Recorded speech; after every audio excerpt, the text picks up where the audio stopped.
Johan, you are muted. Ja, voorsitter, is reg, ons kan maar begin. Ons het 'n quorum. Ek het geen verskonings ontvang van enige van die lede nie. Ek glo hulle sal by ons aansluit soos ons. Ek sien lid Maran is hierso, and member Checo is also joined us. So, Chair, we may proceed. Thank you. It's now 9 o'clock. Thank you, Johan. Good morning, colleagues and guests and whoever else on the platform to observe the proceedings of this meeting. Welcome to the Standing Committee on Local Government. Today, it's the 13th of October 2020, and the time now is 1:01.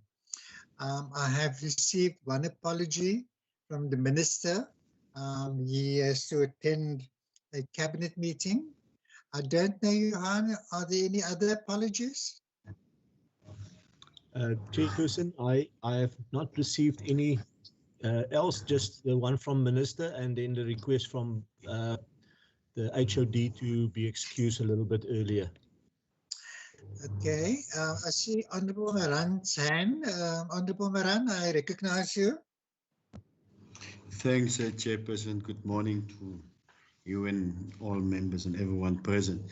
Chair, I will only be able to stay for 1 hour. I had to leave will have to leave at 10 o'clock because I'm on my way to Woolsley to deal with the issue of scholar transport within that particular constituency and specifically how it impacts on learners that comes from farms.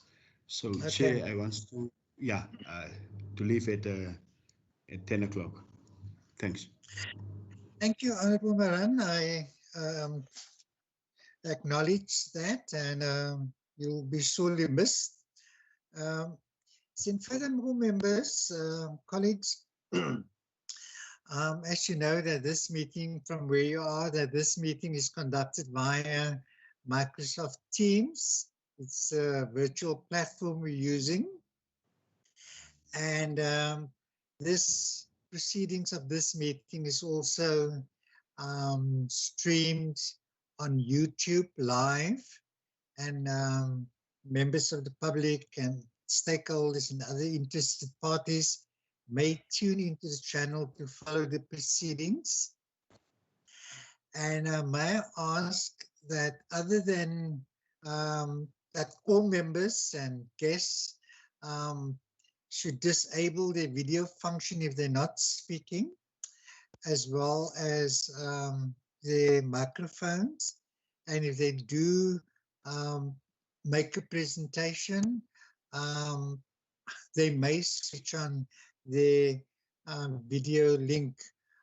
In that way, we can ensure that we have a better quality feed for engagement. We are ably assisted by our IT staff. Mr. Siraj Assam is present to assist those members who may experience technical difficulties during the course of the meeting. And Honorable van der Westhuizen has indicated that later his garden services will arrive and there might be some noise interference. So I would urge members to make sure that their microphones are switched off whenever they're not speaking. Colleagues, we are by now very familiar with how this virtual platform works, but may I just remind colleagues that if they wish to speak, there's this hand function on the platform that they can use to alert the chairperson their desire to speak. As far as the maintenance of order and the proceedings of this meeting is concerned, we will recall that directives were 80 on the 17th of April, and those directives, particularly Section 10, is still very relevant, and I'm not going to refer to it. And that is how this meeting is to be directed in terms of maintenance of order and the flow of proceedings. And then lastly, colleagues, unfortunately, due to the technical limitations, we do not have translation services available. So I will urge all speakers to use English as a means of communication. And should there be an absolute need, we will get somebody to translate if you think you can express yourself better in a language that other than English. With that said, colleagues, may we all have an insightful and prosperous and fruitful meeting, and allow me to welcome the HED of the department, Mr. Graham Paulser. I will give him an opportunity to kick off proceedings, and he will introduce his staff officials that's on the platform, and he will direct the flow of their presentations. And with that said, and without much further ado, Mr. Paulser, I do recognize you. Thank you. Thank you. Thank you, Honourable Chairperson. So the Standing Commission on Local Government has requested two briefings. The one is on the disaster management state readiness of the 2021 wildfire season, as well as the provincial status on provincial investigations into local government. So we've done a preparation just in terms of the fire season. We will also report later to the committee that certain activities in relation to the preparedness and the training and our normal APP deliverables we had to suspend given the requirement of lockdown of social distancing. But I think Colin will just make a reference to it. So that has an impact, but we sincerely hope that it would not have an impact in our preparedness for the wildfire season. And obviously, in relation to the status of the provincial investigations, Eda Barnard will also give a detailed presentation around it. And if necessary, I will just also add on both presentations. Chairperson, just by way of introduction, I'm not sure how you want to proceed, but my colleagues are also on the platform that are part of the presentations.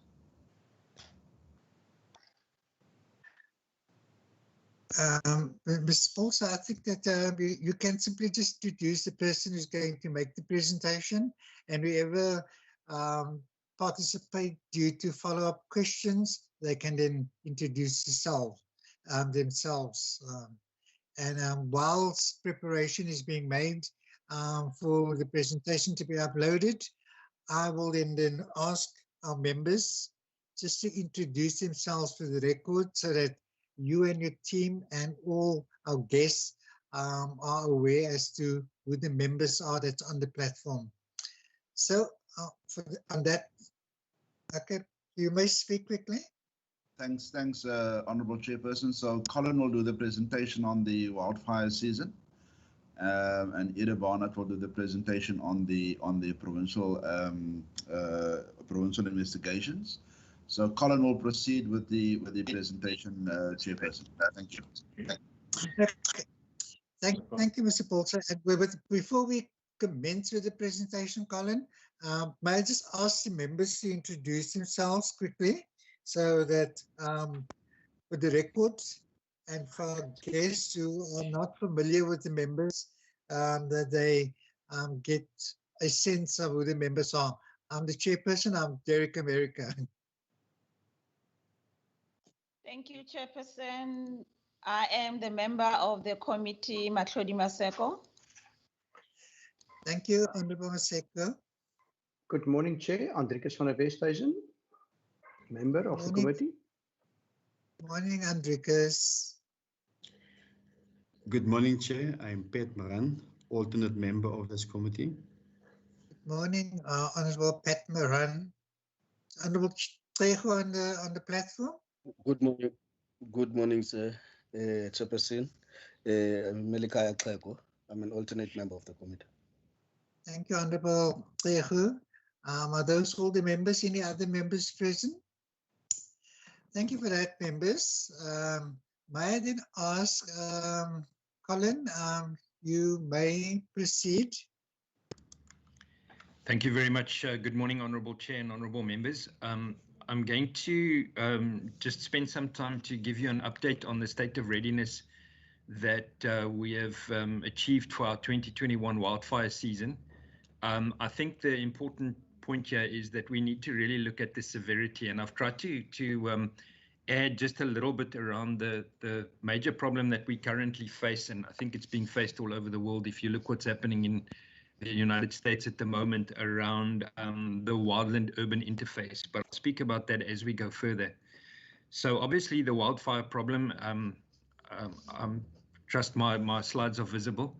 If you look at the wildfire problem in the Western Cape, unfortunately, despite the province's natural beauty, it is the most disaster-prone province in South Africa. So much so that in the 2017-18 wildfire season, which normally runs from December to April, the Cape Fire Services dealt with around 17,000 fires, including 2,000 aerial deployments. Now, aerial deployments is when we send aircraft out to fight the fires.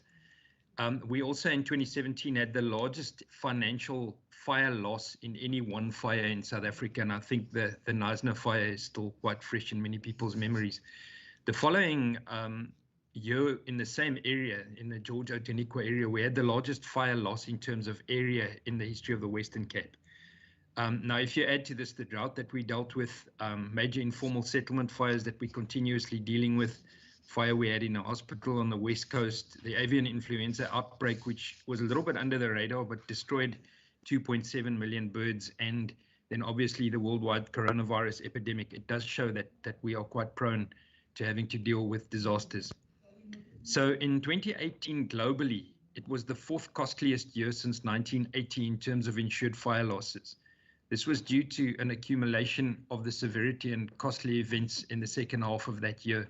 You'll recall that in that year we had the large Camp Fire incident in the USA. And then obviously earlier this year, before the COVID outbreak, we had the major fires in Australia as well. So this is becoming a global problem. Now, the reason for that is really three issues, and the Western Cape, unfortunately, is quite hard hit by that, and that is climate change, alien invasive species, and the urban wildland interface. So the climate change is the global bigger picture. Then the alien invasive plants and trees, which is a huge problem, is sort of the next, it's as to a very large extent as a result of the climate change. And then obviously we then start seeing the social part of it, which is the wildland urban interface. And I'll speak a little bit more about that later. But as you can see, this is a global issue. It's not a holistic issue. It's not something that we can just deal with one component. If we continuously just respond to fires, the fires are going to get bigger and more, and our resources are not able to keep up with that. So the effect of climate change on wildfires, which is the first and main contributor, research has shown that the Western United States has seen a 2 degrees Celsius rise in the annual average temperature and the lengthening of the fire season by almost 3 months since the 1970s. Both elements contribute to what scientists refer to as the new area of Western wildfires. This pattern of bigger, hotter fires, along with the influx of homes into fire-prone areas, and there's been over 2 million since 1990, has made wildfires vastly more costly and dangerous. So just how big is the problem in the Western Cape?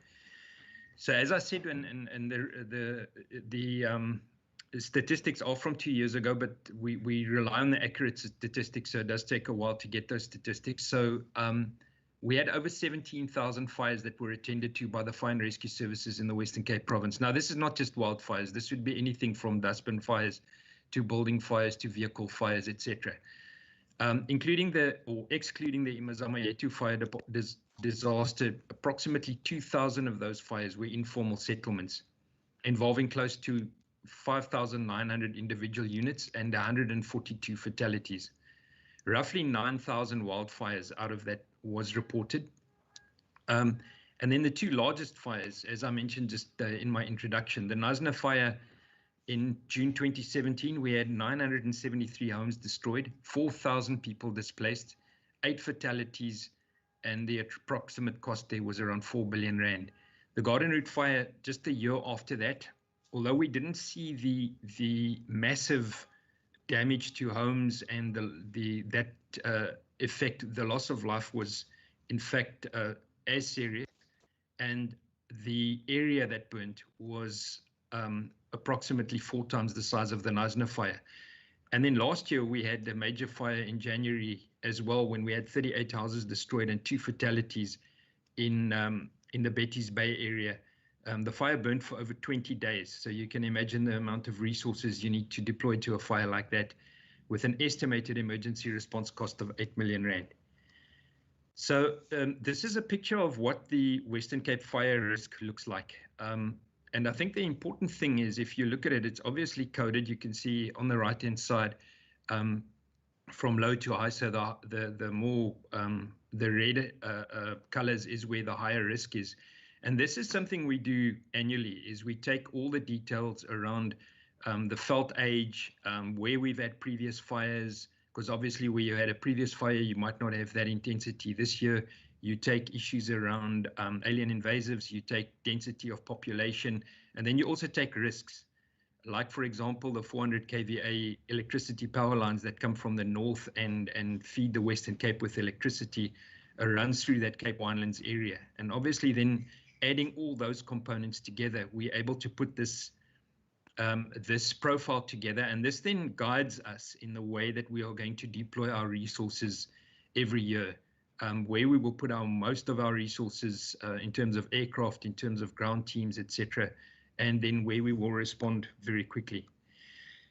So I want to speak a little bit about the urban wildland interface, because this is becoming a really major issue. And what the wildland urban interface is, it's really there where people's homes or get in touch with the wildland areas. So a wildland urban interface fire disaster is when homes get ignited by these wildfires. Now, normally we are able to control wildfires 97 to 99% at the initial attack stage. So in other words, we came with a new strategy about 8 years ago, where instead of waiting for a fire to reach a level where it has reached disastrous proportions, we try and respond very, very quickly to fires with as much resources as we can. And so if a fire breaks out and it gets reported in one of those high-risk areas, we will respond immediately. And then we will try to get that fire under control very quickly. And we do that most of the time, as you can see. So fires are also normally, if we have structural fires, they're limited to a single structure, and normally you can prevent the spreading. It's only when we have extreme wildfire conditions that we get numerous houses igniting and burning simultaneously, and that can very quickly overwhelm your efforts, because you're getting fire not only in the wildland area, but in the urban area as well. So it is so that the extreme wildfire conditions account for 1 to 3% of the wildfires that escape our initial attack. So I just want to give you an indication of how this actually happens. We start off with having severe fire conditions, and this is normally from about December to around about the end of March, where the fuel is high.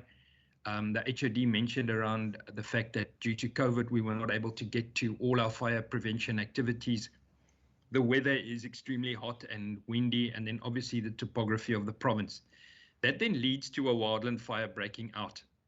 Depending on the wind and the conditions, we could have a very rapid fire spread, or we could have the fire at very high intensity, or it could be both.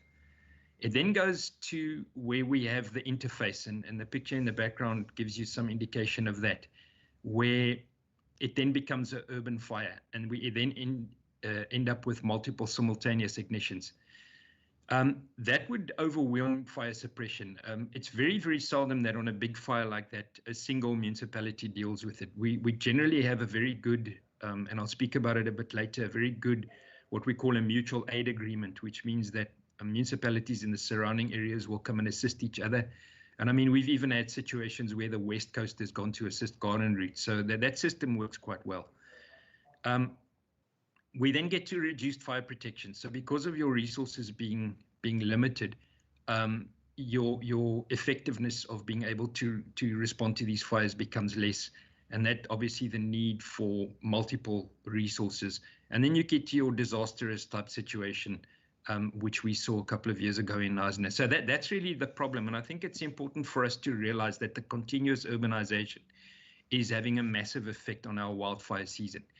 So just a couple of examples. This is a urban edge. You can see on that picture where it is. I'm just going to go back to the previous slide. It's a fairly well developed fire break that's been put in there, although the area sort of to the left closest to the ocean is fairly small and probably could still cause problems, but further away the fire break is fairly well developed. Now this is fine, and this will provide it won't prevent the houses from igniting, but at least it gives the fire services a area where they can work in. But this is where the problem comes, is in the informal urban edge. You can see that there's no fire break there, and this is also due to the rapid expansion that we're seeing in informal settlements. That just gives you an indication of that there's virtually no fire break between the wildland area and the urban area, and this is why we have the wildland urban interface problem that we do deal with. So the way that we have to deal with this is we can't just, as I said earlier, respond. We have to have an integrated approach to how we do this. So integrated fire management is something that we've been working on for quite a couple of years now. And what the wildland interface is, it includes fire awareness activities. In fact, we're having our big awareness launch tomorrow with working on fire.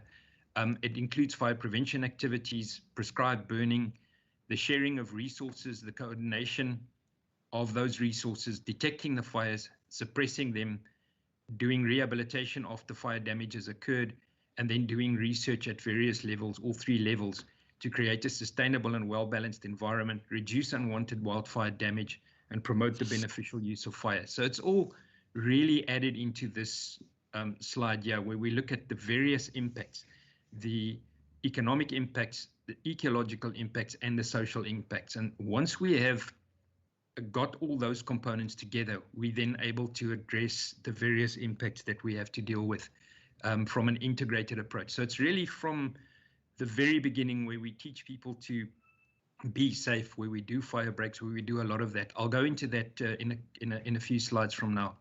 Just around training, we did an assessment in around 2014 of the province's municipal fire services, and we actually found, quite disturbingly, that only 15% of the province's municipal firefighters were adequately trained for their positions. So the department then decided to go on a very intensive training program for municipal fire services. We tried very hard not to have the municipalities pay for it. So what we did is we basically asked many other municipalities, or many of the more resource municipalities like the City of Cape Town, Cape Wildlands, Garden Route, etc., to get involved in the program and to provide us with instructors. And we spent quite a lot of money on equipment. And it was quite a successful program. By the end of 2019, we'd actually raised the capability of firefighters in the province to 95%. And that included skills like basic firefighting, vehicle rescue, technical rope rescue, wildfire safety, etc. And I think the result came with the Knysna fire, where we could actually have 1,800 trained firefighters responding to that incident. Now, due to the practical nature of this training, Chair, I think you will appreciate the fact that firefighting it's a hands-on, team-based kind of work. But so your interface with people undergoing the training with you is very close. And due to that, it was not possible for us to present many of our training programs in 2020. We also see the future, because firefighting is an intense, very capital-intense activity that we are, and I think it's important that we bring it to the attention of the committee, that the ability of us to provide that training to firefighters, I think, is going to be quite compromised going forward with the financial impact that we could be facing. So just to give you the preparedness and response for this fire season, So speaking again about the integrated fire management that we do, we start with prevention, which is the awareness campaigns. As I said, we do it with a lot of people. Cape Nature is involved, Working on Fire is involved, all the municipalities are involved. We generate quite a lot of awareness material. So we run an active awareness campaign. We identify the people in the high-risk areas and specifically focus on them. There are a number of municipal bylaws regarding fire prevention. For example, we don't allow burn permits over high-risk days. There's a lot of fuel load reduction that happens. And then the protection part is the creation of buffer zones between that wildland-urban interface. We identify natural barriers. They get identified and mapped, like in the Solaris in one kind of scenario. Then man-made barriers are also identified and mapped.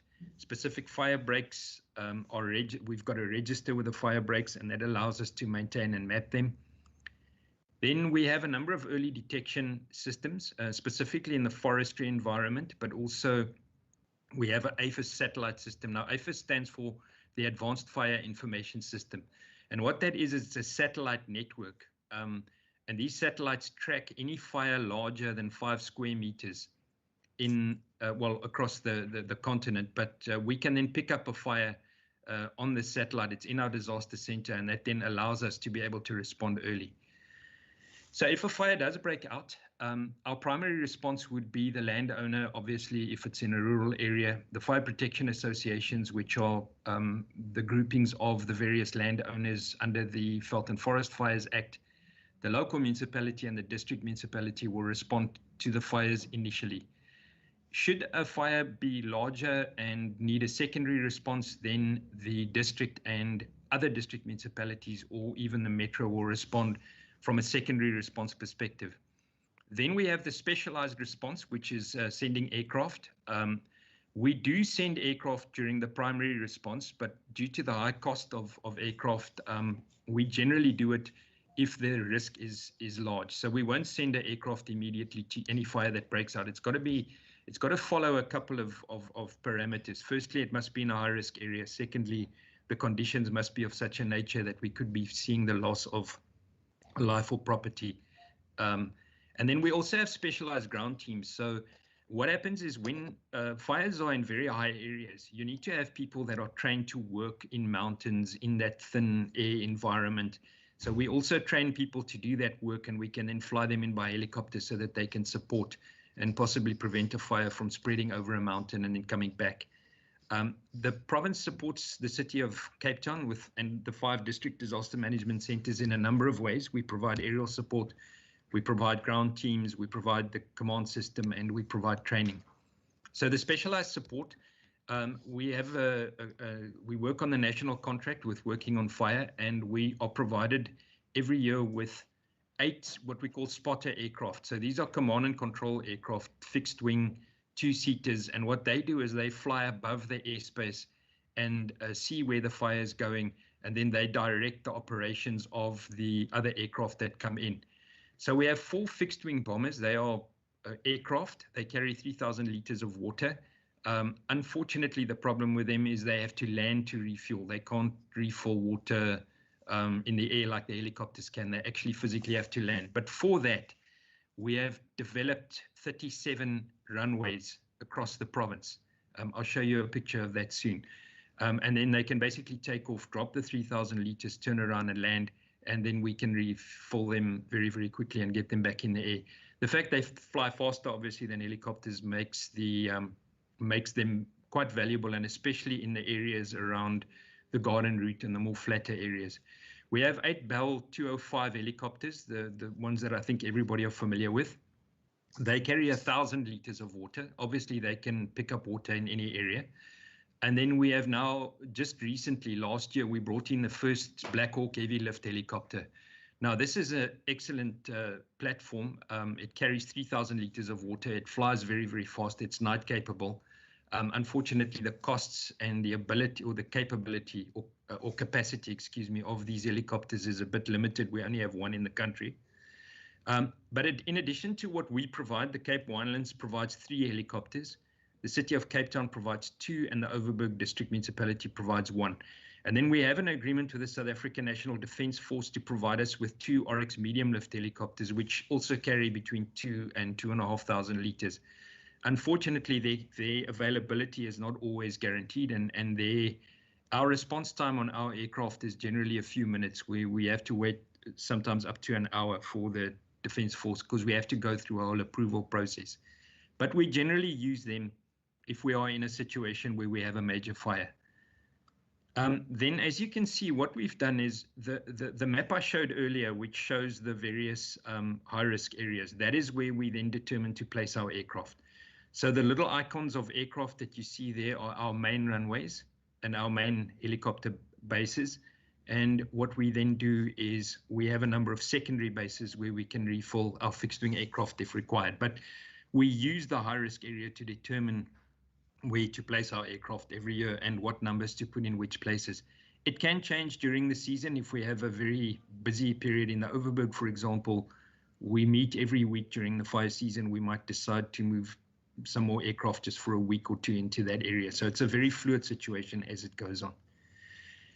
This is just our website. So if you go onto the Western Cape and Department of Local Government website, you will be able to see our felt fire plan. So we publish it to the public, which gives you a whole range of information around what it is that we're doing. And then we also on our website have quite a lot of awareness material and information that people can use in terms of their own awareness and preparedness for wildfires. Thank you very much, Chair. Thank you, Mr. Dina, for the presentation. I will then give our members an opportunity to ask a round of questions before we proceed to the next presentation and conclude this particular section first. And then if need be, then I will provide a second round for follow-ups, and then we can wrap up this segment of the agenda. I see the hands of Honorable van der Westhuizen. Honorable van der Westhuizen, I recognize you. Thank you, Honourable Chair, and thank you to Mr. Diner for the presentation, which I always find very interesting. And I must say I have a particular interest in this because the public often approaches us, especially afterwards, and I have been allocated to the constituency of George when we had that big fire over there. I recently travelled through Betty's Bay after our standing committee visit for environmental affairs, and obviously there's a link between my position as chair of the committee for environmental affairs and also the wildfires. Chair, just a number of issues. The first one is the causes of these fires.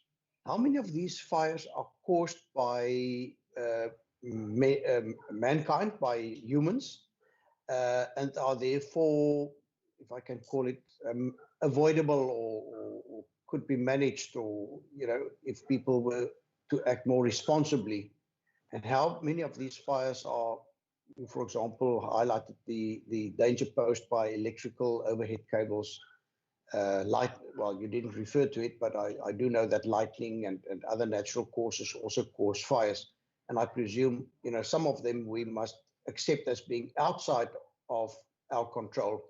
But I would very much like to know, to what extent can we control some of these causes of fires and hopefully, you know, try and limit the damage and the expenditure.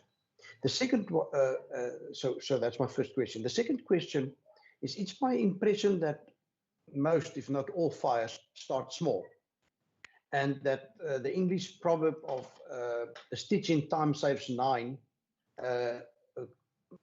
is actually could also be applied in the case of fires, and that many of the fires that were referred to, be it the Neisner fire, the George fire, the Betty's Bay fire, that they all started small. And if I almost wanted to say, if there was an overreaction, over-response when the fire was still small, that a lot of the damage would have been avoided. So to what extent is this decision as to what resources should be deployed based on a risk analysis that can be trusted? And then thirdly, Chair, I remember from my own childhood days and when the Western Cape still had a lot of plantations, that there were numerous signs close to our plantations, etc., of a little bokkie with tears and so on. And there was a real public campaign, awareness campaign regarding the dangers of fires. And that is something which I'm just wondering, and that will probably depend on Mr. Diner's response to my first question. Isn't there therefore room for another fire awareness campaign? And Chair, my last question, I'm very concerned about the upcoming fire season because we've had a wonderful August and September when the days were starting to get longer in terms of rainfall, natural rainfall. And we had the delays with COVID, which put down back alien clearing. And again, I'm speaking with my environmental hat on. It put that back for more than 2 months. So what is your analysis of the upcoming fire season? Thank you, Chair. Thank you, Honourable van der Westhuizen. Any other member would like? I see Honourable Maseko. Maybe I also just mentioned quickly before Honourable Maseko takes the floor. Alderman Bolmerans is on the platform. If she wishes to also engage the presentation and ask a question, you're most welcome to do so, Alderman Bolmerans from Neisner. Thank you, Chair. I'll do that. Honourable Maseko, the floor is yours. Thank you very much, Chairperson. And again, I'll have to appreciate the presentation by Mr. Dana and also the readiness and the efforts that they are really making under difficult circumstances in fighting the disasters in all the corners of our country and especially in Western Cape. One question that I want to find out that he highlighted of the urban edge on the informal settlement where it's not happening. I mean, there is one of the disasters that always you get that they are fatalities. How is the municipalities, if I can find out, how is the municipalities attending or sort of reacting in agency to that, to the informal settlement? Because informal settlements, let's agree that is the land invasion are the trigger points to causing unnecessary fires because there's no planning in that and everything. But how do you, I don't know how to ask this question, but how do you as the department communicate to the municipalities to see the agency of making sure that all the open spaces, one way or another, they are secured so that land invasion doesn't happen? Because the ripple effect that is happening of the felt fire, sometimes starting from the shacks burning, going through to the forest, it's one thing that at the end the cost is too high for the departments and especially also for the municipalities. And most municipalities, they can't even afford to carry the weight of the after effects of those fires. Now, how does the municipalities in their planning, because this disaster is almost happening and we have that fire season, how are they reacting as the land invasion happens? Because immediately when it happens, that edge is not going to be there for you to separate the forest to that land invasion that is happening, and it becomes a mess one way or another. And to what an extent are the private owners of those land parcels that where you see the informal settlements happening, being held responsible to really use those pieces of land. And I'm talking about where there is a scenario where a landowner is not doing anything on that piece of land. There's no activity there, that the community goes and do the land invasion there. Thank you, Chair. Thank you, Honorable Maseko. Honorable Trejo, I saw you lowered your hand. Do you still want to speak? Yes, no, Chair. I'm partly covered by Honorable Maseko because I checked through the presentation, the amount of the affected people and as well as the fatalities as far as to the informal settlement are concerned.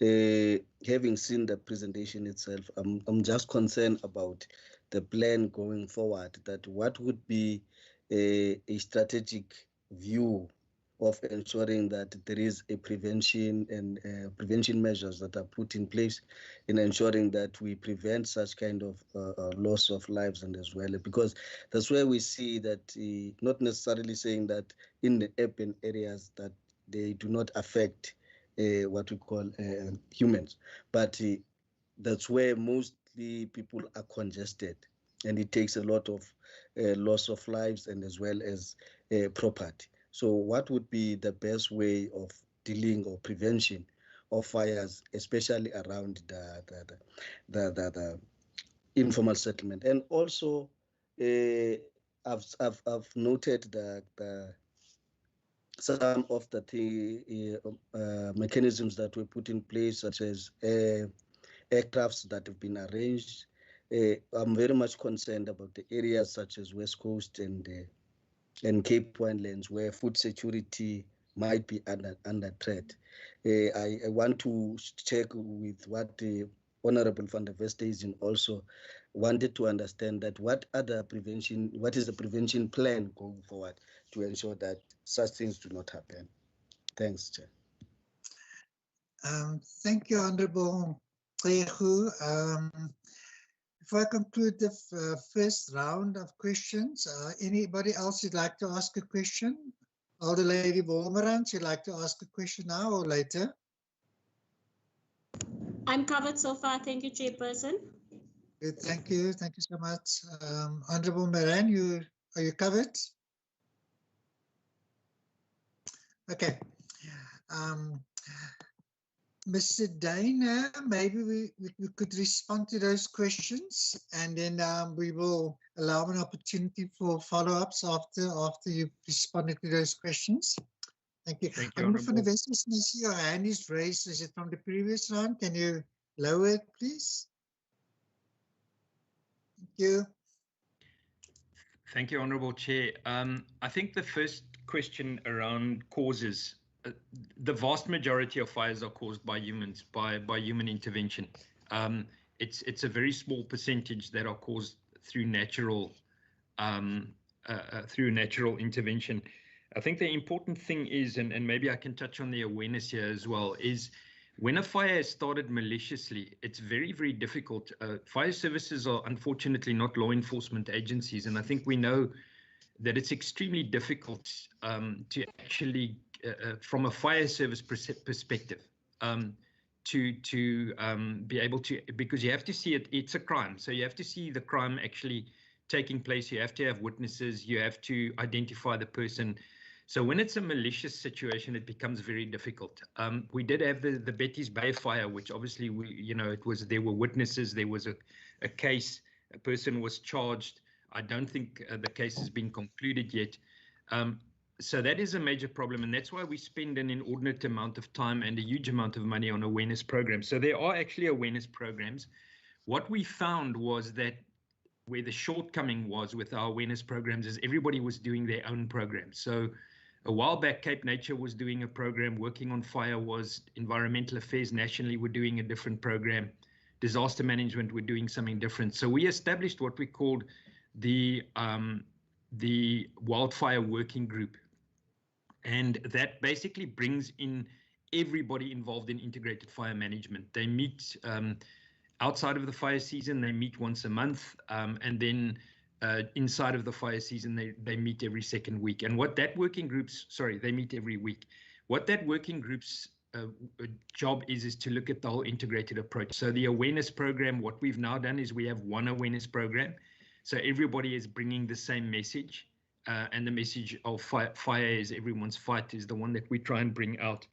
So yes, awareness programs are very, very important. Unfortunately, as I said, it's extremely difficult. I was personally at a fire a while back where people were starting it, and although we tried to get to them, they are able to, you know, because of the terrain and things like that, they're able to get away quite quickly. We have had numerous discussions with the NPA, with the police, etc., to assist us. They are, however, reliant on the evidence that gets brought and matters like that. So the issue around this fire starting small, we fully agree with that. There's two issues there, really. The first one is the fires do start small, and actually we respond to them as fast as we can. So about 9 or 10 years ago, the situation was so that a fire would break out and fire department would respond, but they would be very reluctant to call for aerial support because of the cost of aerial support. Municipalities only have a very limited amount of money to be able to respond. And just to give you an indication, an aircraft like a Bell UE costs 35,000 Rand an hour. And so they would be very reluctant to respond with aerial support. And then what would happen is the fire would get totally out of hand. And by the time they called aerial support, the costs are so much more. So what we did from the department side is we have indicated to municipalities, if you inform us within the first few minutes of a fire breaking out in a high-risk area, we will respond with aerial support and we will carry that cost. Now that basically then means that we're able to hit the fire with a lot of resources very early on. And that is why we've actually reached a 95% success rate with these fires.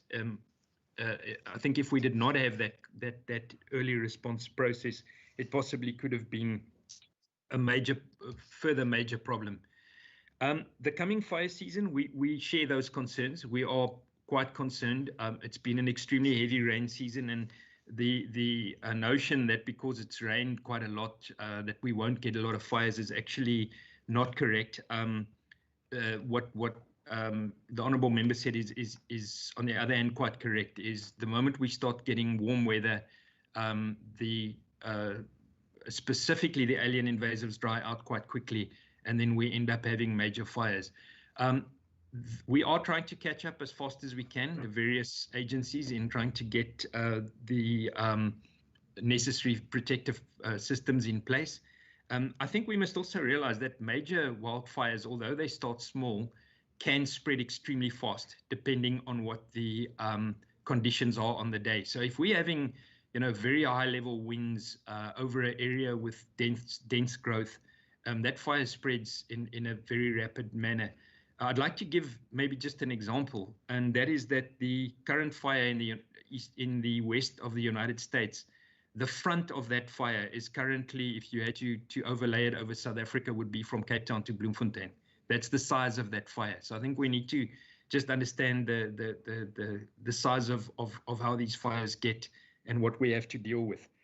As far as the urban edge is concerned, what municipalities try and do and what we try and assist them with, we're using drones quite a bit nowadays, is to actually go in. You have to try and stay ahead of it all the time, which is really very difficult because as the honourable member said, the land invasions happen quite rapidly. So to try and stay ahead of that and to get the resources to do fire breaks is quite a difficult thing, although we do try and do that.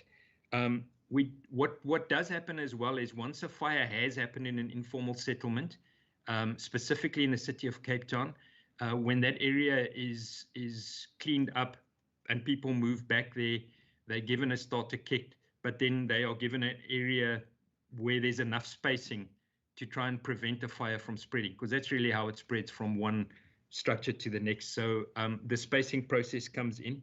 And then what we did is also a couple of years ago, we started, we took worked with the University of Stellenbosch, and we did research as to when people die in informal structures, the time of death, the age of the people that are dying, etc., etc. And we worked out that the most fire deaths occur between about 1 o'clock in the morning and about 4 o'clock in the morning. And we found that that is largely because of the fact that people have got stoves or heating devices which might fall over, etc., and then start a fire. So what we realized was the most causes of death is due to smoke inhalation. And we started a smoke detector program. And what we've done there is we, with the municipalities as well, the department actually buys a lot of smoke detectors. We also get donations to municipalities from time to time. And then those smoke detectors, we go to the informal settlements. We place these detectors inside the people's houses. And although it's not going to stop the fire, it does bring the people out alive because they do get warned early enough. So there's a whole process we've done around that. And then, yeah, as the issue around the Cape Winelands and the West Coast is on our map. We have indicated that that's pretty much where I would say most of our resources are, is in those areas. It's strange how our fire season generally starts on the West Coast and then sort of gradually moves across. And we start getting our bigger fires in the West Coast around December, January, and then it moves across. Not that you don't get fires in the other areas, but it moves across to the Overberg and Cape and to Garden Route. And it's an ongoing thing. So our year from December to the end of March is pretty busy. It's basically a daily assessment of what the situation is and where we need to place our resources. We do have limited resources if you look at the bigger picture. Our aircraft capability, I think, is 24. Currently, the fire in the US, which I was referring to, has 270 aircraft just on that one fire. So I think, with the resources we have, I think the important thing is the partnerships with the municipalities, with the district, with Cape Nature, really makes it that we've got, a very combined, integrated kind of approach. Thank you very much. Thank you, Mr. Dana. I don't know, members, did Mr. Dana answer your questions adequately and to your a degree of satisfaction? Honorable Seku, follow-up? Yes, Chair, in a way of follow-up. Can I go on? Yes, please proceed. Okay. I just want to find out, because I think as I've been in 3 constituencies, I think, from the last term and this term. And the common thing as the fires happen that I've picked up has been the illegal electricity connections in most of the houses that was happening. Now, I'm trying to find out from the municipalities, that the department, to what an extent that is being prioritized, that has to be stopped. I know in Langeberg, there was a case that eventually the court found the person that was giving that electricity, I think they sentenced him to 2 years in jail. But I don't think that in the municipalities it's happening to an extent that it should happen for the sake of the lives that are being lost because of those illegal connections and the fires that are being caused by those illegal connections, because I tend to believe that a certain percentage is caused by that. Now, to what an extent are the municipalities being sensitized about that they need to nip that in the bud, that illegal connections have to be prioritized, to be stopped for the sake of stopping a certain percentage of the fires in the municipalities? Thank you, Chair. Thank you, Honorable Seku. Anybody else, quickly? Just follow on that particular question. Mr. Dana, you mentioned in your presentation about the training challenges that you may have due to the impact of COVID-19. Now, we all know that municipalities will have severe financial resource constraints as a result of the impact of COVID-19. how, in your estimation, would the reduced financial resources available to municipalities impact on their capabilities to deal as first responders to fire disaster that will, in many municipalities, be experienced this summer? Thank you. Any colleague, any other question, follow-up you'd like to ask? Chair, just the last one from me, I forgot to mention. Can you indulge me? Please proceed, Honorable Maseko. Okay, just the last one. I just want to find also the intergovernmental relations, like the human settlements and the local government. To what extent do they engage when dealing with the issue of the fires? And I'm sorry, I'll concentrate on the informal settlement because it's my portfolio of the human settlement. Because some of the identified problem that I see myself is the lack of adequate water supply in the informal settlement, even where there is the upgraded informal settlement. This is one of the programs of the human settlement, but you will find that there's no point of the adequate water for when the fire happens, that there can be a connection for it to stop the fires quickly. Thank you, Chair. Thank you, Honorable Maseko. Mr. Dana, you are free to respond to those follow-ups. Okay, Sorry, thank you very Chair, much. Chair, may I quickly throw in something related to the informal settlement fires? Yes, please go ahead, Honorable van der Bes. Nog gooi maar in. Yeah, dankie. Mr. Diner, through you, Chair, my experience has been that the fires in the informal areas pose particular problems with people, blocking access roads, etc., by removing their household contents, etc. So perhaps in responding to the availability of water, etc., perhaps you can just tell us, what solutions do you have to those unique circumstances that we have in fighting fires in our informal settlements? Thank you. Thank you, Honorable van der Bes. Thank you, Chair.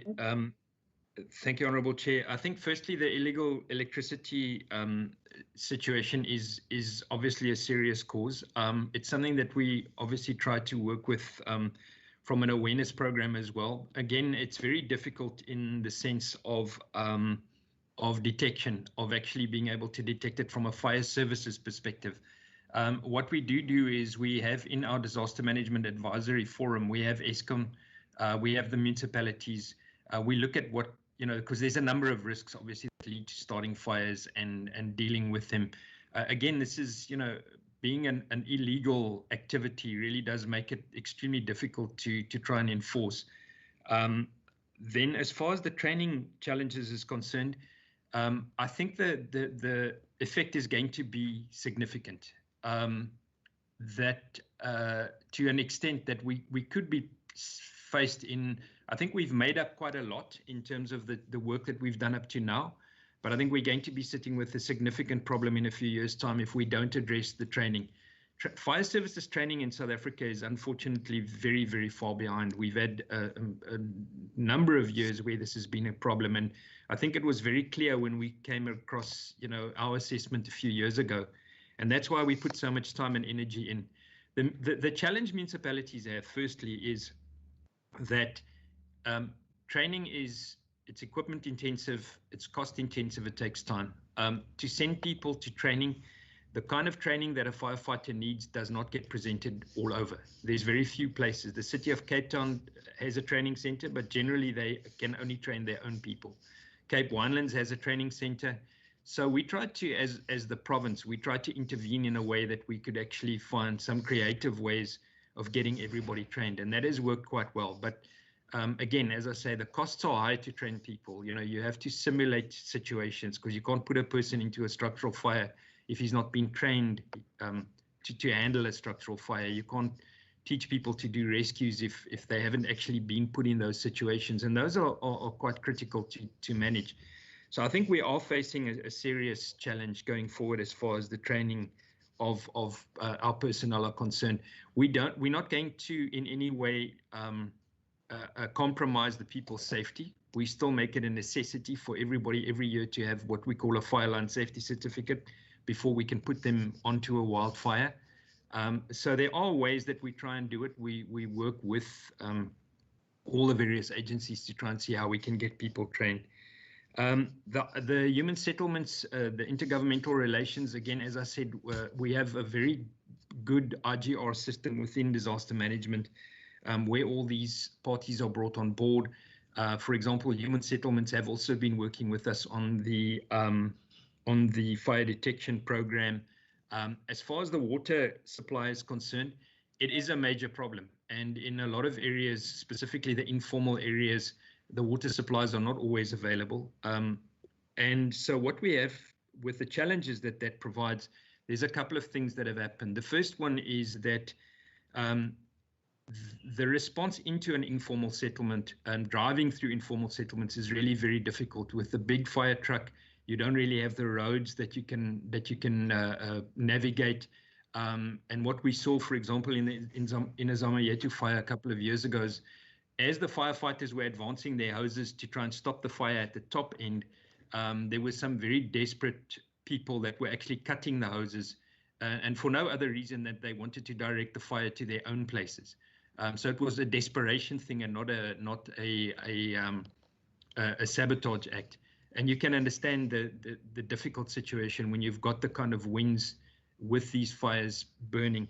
So what we have done in the last couple of years is, since 2015, the province has, every year, we have bought fire trucks, which we have given to municipalities. We've donated to municipalities. So up to now, we have actually provided 50 fire trucks, which are at various municipalities. And one of the things that we've done on those vehicles is we've included a thing called compressed air foam systems, which is really just a type of firefighting foam, not the type they use on petrol fires, but it's type of foam that you mix with water, and it gives you a lot more effective response. So you don't need as much water as what you would need in a normal situation.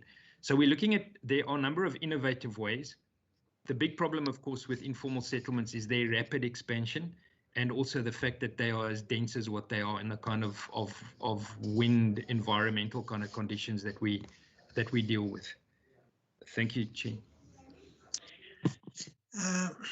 Thank you, Mr. Dana. I see Mr. Paulson's hand was up earlier. Could I just, get a sense if you wish to make a statement? I just want to make a couple of points in addition to some of the comments that Colin has made. So, I mean, there's a struggle with the illegal land occupation and the illegal connections to electricity connections. So I think both, particularly the city of Cape Town, struggles with that. And when they go and disconnect, they're always challenged by communities and so on, and they must get law enforcement with them. And I mean, if we engage Albi Lester from the human settlement, not from ESCOM, I mean, some people that actually tried to do illegal connections were already suffered their deaths as a result of just the amount of electricity that they get into contact with. So, I mean, if you talk about informal settlements, you can just go to the noon. You'll see the informal settlements have actually extended just below the pylons and the ESCOM electricity cables and so on. And I think that's a major risk, because if those human settlements actually catch fire and you have those pylons and the overheads running over that, it is actually a risk. So I think the illegal land occupations and the illegal electricity is a problem. And I think in particularly with our interactions with ESCOM and the city of Cape Town, they are trying to deal with it. Obviously, there's a whole debate currently with the illegal land occupation. Obviously, when people do that, they expect services and so on. And the question is, do you then legalize the illegal land occupation by providing services as a result by municipalities. I think another thing is around the food security that the honourable member has made reference to it. So we have regular discussions around this, obviously given the COVID-19 and that, to the extent that certain people have lost their total income, other people partial income. And so there is currently a document that has been compiled to see to what extent the provincial government can assist people just with food relief and humanitarian relief in the province. I mean, I agree that the budget cuts is significant for the provincial government, particularly also for this department. It's a small department, and we've made representation on this department's behalf with the provincial treasury to limit the budget cuts. But given the cuts, I mean, this department's cut is to the extent that it will limit its ability to support municipalities, and obviously will limit and have an impact on this department's constitutional obligation to support and assist municipalities going forward. And likewise, it will be with this department's ability to support municipalities around the fire training and the firefighting. But increasingly, I think while we stood in and intervened and supported municipalities, we should also now ask, perhaps to the extent possible, municipalities to begin to co-fund some of these initiatives around the training. I agree that the fires in human settlements is problematic. Obviously, there's not adequate fire breaks in human settlements, in the informal settlements, and so as Colin has directed, that the fire trucks are difficult to get into it. We were also thinking at some time to put a container with equipment and so on in an informal settlement, and get people in that community as volunteers.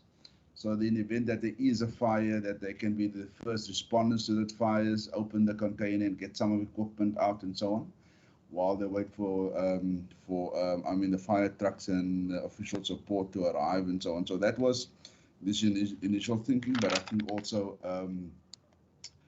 the thing about the funding is going to have a significant impact on our ability now to support and assist municipalities, not only in fires, but also in relation to some of the other initiatives that we have in the province. Thank you, Chairperson. Thank you, Mr. Porter. Chairperson, perhaps a last point from me. So we've also begun a process to finally place the fire function within the province. We've done a round robin to all the districts, and that's a placement of the fire function, both the wildland fires as well as structural fires between the districts and the Bs. And so we've completed that process, and we're now going through a legal process to finalize the process in terms of Section 12 notices. And that process is now underway to do the final consultation. Obviously, there's a due diligence process that will take place, but in certain districts, it has been directed that some of the functions of the firefighting function should be performed by the district municipalities on behalf of some of the locals. And I think we locals are not really capacitated to fulfill the function to the extent of certain standards that's required. Thank you, Chair. Sorry for that. Thank you, Mr. Paul. So perhaps at a later stage, you can, the department can brief the committee on that particular process, because it's the first time we hear about it now. Nevertheless, colleagues, thank you. Any final comments you'd like to make before we conclude this segment of the agenda? None, I think. Don't see any hands. Anyway, allow me to thank Mr. Dana. I know you're going to have a busy summer. So with your limited resources, we wish you a well-executed summer, and that you are not going to be that busy. And if you're not very busy, we will have less fires. But in the event of us experience this kind of recurring incidents over summer. From our side, the committee side, we are comforted by the fact that there is a high degree of capabilities in your department to deal with these disasters, although not perfect at times, but we know that you do your best. Mr. Paulson, thank you for being present. I know you're going to leave us now to attend the cabinet meeting. Chairperson, I will stay on until this presentation is also complete. Thank you. Okay. Yeah, on that note, without much further ado, let's start with that presentation, because I think that your presence is well sort of appreciated to give sort of further insights into the content of the presentation. Thank you, Mr. Paulson. I hand over to you to direct us to who's going to deal with the presentation. Thank you. Thank you, Honourable Chairperson. I've asked Ida to proceed with the presentation, and if necessary, I will also assist. Thank you. Okay. Thank you. Can we load the presentation? And Ms. Barnett, welcome. Good morning, Honourable Chairperson and members. Good morning. Morning. You may proceed, Ms. Barnett. Thank you, Chairperson. I'm just, should I load the presentation, Chairperson, or is it coming from Mr. Kutsia? I think, Chairperson, if she can load it, it's fine, because then it's easier to control. She knows then where she is in the presentation. Otherwise, I'm happy to do it. Perfect. I'm sharing, Chairperson. I'll quickly share. yes, please go ahead.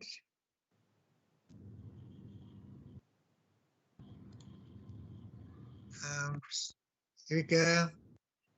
Here we go. It's visible. Thank you, Ms. Barnett. Thank you, Chairperson. I will therefore proceed. Good morning to yourselves again, Chairperson and honourable members. I will present a presentation on the status of the provincial investigations in local government and in municipalities. And I think what is important, maybe at the start, is just to see if where does an investigation start? So an investigation starts for us as a department or for the provincial government when we receive allegations of fraud, corruption, and maladministration, which may come, honourable members, from members of the community or service providers.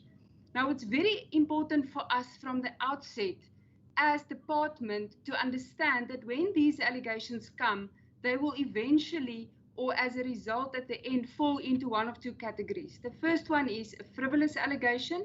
That is an allegation where we find that there is no merit in the allegation made, or indeed it's allegations with merit.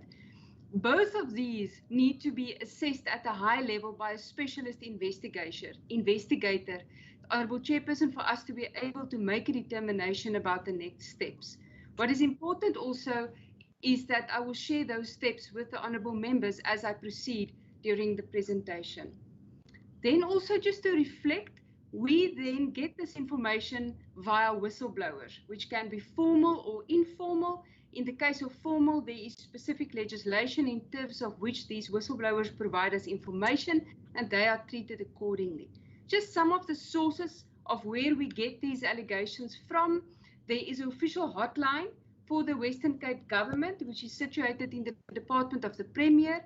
And if there are allegations relating to municipalities, it's forwarded to our department. Some municipalities does have fraud hotlines, like for instance, Garden Route. And then what we're finding more and more, honourable members, is that we're receiving allegations and complaints directly, either through the Premier, the Minister, or the head of department. So these documents, these complaints find themselves directly to us. Then in terms of what is the focus currently, I think it's important to say that there's a much stronger eye on potential corrupt activities across the country. And I think it's because of nationally, there is attention on the state of capture cases and the process around that. as well as some of the investigations that we are currently also undertaking in the province, and I will reflect on that a little bit later. But there's definitely a stronger culture of zero tolerance that we see not only in the Western Cape, but also nationally. So if we look at that, honourable members, even from the National Minister, he announced in his budget speech 2.4 billion rand in his fight against corruption, and also planning to open 5 additional specialised crime courts, commercial crime courts that will open across the country. This was announced in the budget speech, so it just gives us an indication of the energy around corruption and fraud prevention across the country. So just in terms of numbers, as there's a greater awareness, the honourable members will see that just from 18-19 in the previous financial year and the year immediately following, these are the numbers and how they've picked up over the years. So there's definitely a much stronger coming forward of people saying these are potential areas of fraud and corruption that needs to be considered.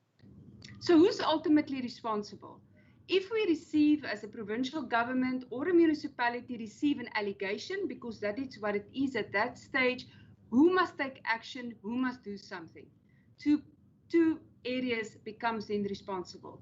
The first one is the Minister of Local Government, that has a very specific responsibility in terms of the Systems Act, and I'll reflect on that a little bit later. But the municipality where the allegation is made itself has also got an area of responsibility.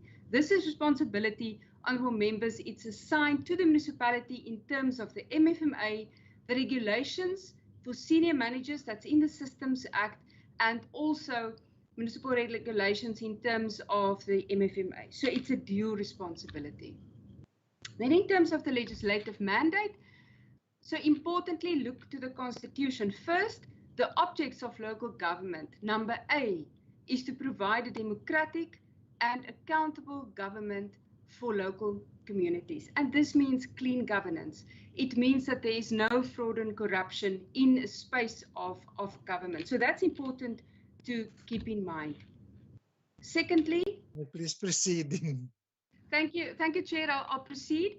And then, so we reflected on the Constitution, where everything obviously all starts, and then in terms of the Systems Act, members are familiar. We've spoken before about Section 106(1) of the Municipal Systems Act that says if the MEC for local government has reason to believe or becomes aware, he must either request the municipal council to provide information or investigate the matter.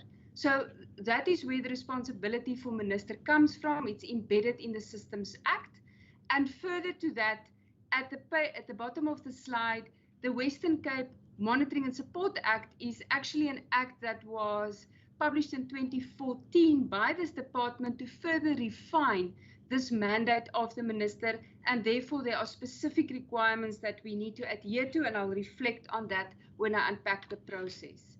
In terms of the Western Cape Act, like I indicated before, a municipality concerned must be provided of the information that we have now received from the whistleblower, and then invite the municipality to furnish the provincial minister with a written comment. So what we are then giving is, we are saying to the municipality, take this opportunity and give us more information about the allegation that was made, and then a team consisting of professional investigators and legal officials in our department will then have an opportunity to objectively assess all the information that was provided. Then a very important piece of legislation is Preventing and Combating of Corrupt Activities Act, which places an obligation on any official of authority to report offences of corruption, theft, fraud, and so on, involving more than 100,000 rand to South African Police Service. So what this means is that if a municipal manager becomes aware of such actions, there is a criminal offence if he does not comply, and therefore he needs to make this available and report it to the South African Police Service. Municipal Finance Management Act equally says that the municipality must investigate the allegations of financial misconduct against the accounting officer, a chief financial officer, a senior manager of any other official in that municipalities. And what then happens is such investigations must be conducted in terms of the disciplinary regulations for senior managers, that's in terms of the Municipal Systems Act, or also financial misconduct procedures, and that's in terms of the MFMA. What all of this is just saying is we're just highlighting when there are allegations, honourable members, these pieces of legislation dictate to us and guide us as a provincial government as to how to go about in conducting these investigations. What is then important for us to have a look at is, and I also presented, Honourable Chairperson, the Honourable members will recall, with the Auditor General a few weeks back. So we looked at what is a contributing factor. The Auditor General's view, and we extracted this from the management letters, is that there is currently the municipal leadership did not provide adequate oversight. That includes the political leadership, municipal manager, executive directors should have a stronger commitment towards administration. And then there are definitely some comments that the AG made about supply chain matters as well. So these are all contributing factors. Very importantly, that we wanted to share with the committee, Honourable Chairperson, is the process that we follow in the department once we receive an allegation of fraud and corruption and maladministration. So we divided it into 3 slides. The first slide is pre-Section 106. The second one is what do we do while we are busy with the Section 106. And the last one is at the end, what happens then. So now we receive an allegation. The first thing that we do is our team does a high-level assessment of the veracity, and to the left, if it's found to be frivolous, there is correspondence sent to the municipality as well as the complainant, and the investigation is stopped. If there is found to be a merit to the allegation made, then we move to the right-hand side. Then, as I indicated before, honourable members, then we need to initiate the process which is envisaged in Section 5 of the Western Cape Act, like we call it. We then forward all of the allegations and the correspondence to the municipality, importantly affording them an opportunity to respond to the allegations. The municipality then sends documents back to us, and very importantly then, our team of professional and independent investigators then assesses both the information that we receive from the whistleblowers as well as the information that we see from the municipalities. Then it can go either way. Either we find it to be frivolous and we move again back to the left-hand side of the slide, or if there is merit, once again, honourable members, we move into the next slide and then we initiate a Section 106 investigation, which is now formalized in terms of the Municipal Systems Act. The MEC for local government then designates investigators, which will then go to the municipality as an independent investigator to look at the allegations made, direct the person to produce any documents, find the documents, and then make sure that they find and interview everybody that may be implicated. If a person does not comply, then there are obviously certain responsibilities assigned to the investigator. But the important thing is these people are knowledgeable, independent people then that look into the matter. Then lastly, then the department receives back the findings of the 106 report. Important to note that this investigation was then conducted by independent investigators. And then what is important is there is findings and recommendations that comes from the report. On the one side, the findings and recommendations is provided to the municipal council, and then the council needs to deal with the findings and recommendations in terms of the code of conduct for councillors, but also the regulations for senior managers. And on the other side, specifically if we found, the investigators found potential criminal activity, that is referred to the prosecuting authorities for further investigation and action. So the municipality deals with the code of conduct matters as well as code of conduct for the senior managers. Then just in terms of the 106 investigations, the current status, in terms of the BITO investigation, this investigation was concluded and the report was provided to the municipality in 2019. The report was tabled in council Municipality of Bito subsequently appointed an attorney's firm to develop a process plan to respond to the report and the findings. And the municipality has been providing the minister with regular updates on the implementation and the recommendations that are being implemented by the municipality. So we received those, and also additionally a copy of the Section 106 report was handed over to the Hawks. So this process is ongoing, and Bito provides the department with regular updates. In terms of the George municipality, this Section 106 investigation commenced and was concluded. Due to the magnitude of the allegations, the report was issued in 3 different phases or parts. Part A, B, and C was provided to the municipality early 2020. The council recently resolved to deal with the recommendations, and copies of the reports were handed over to the Hawks.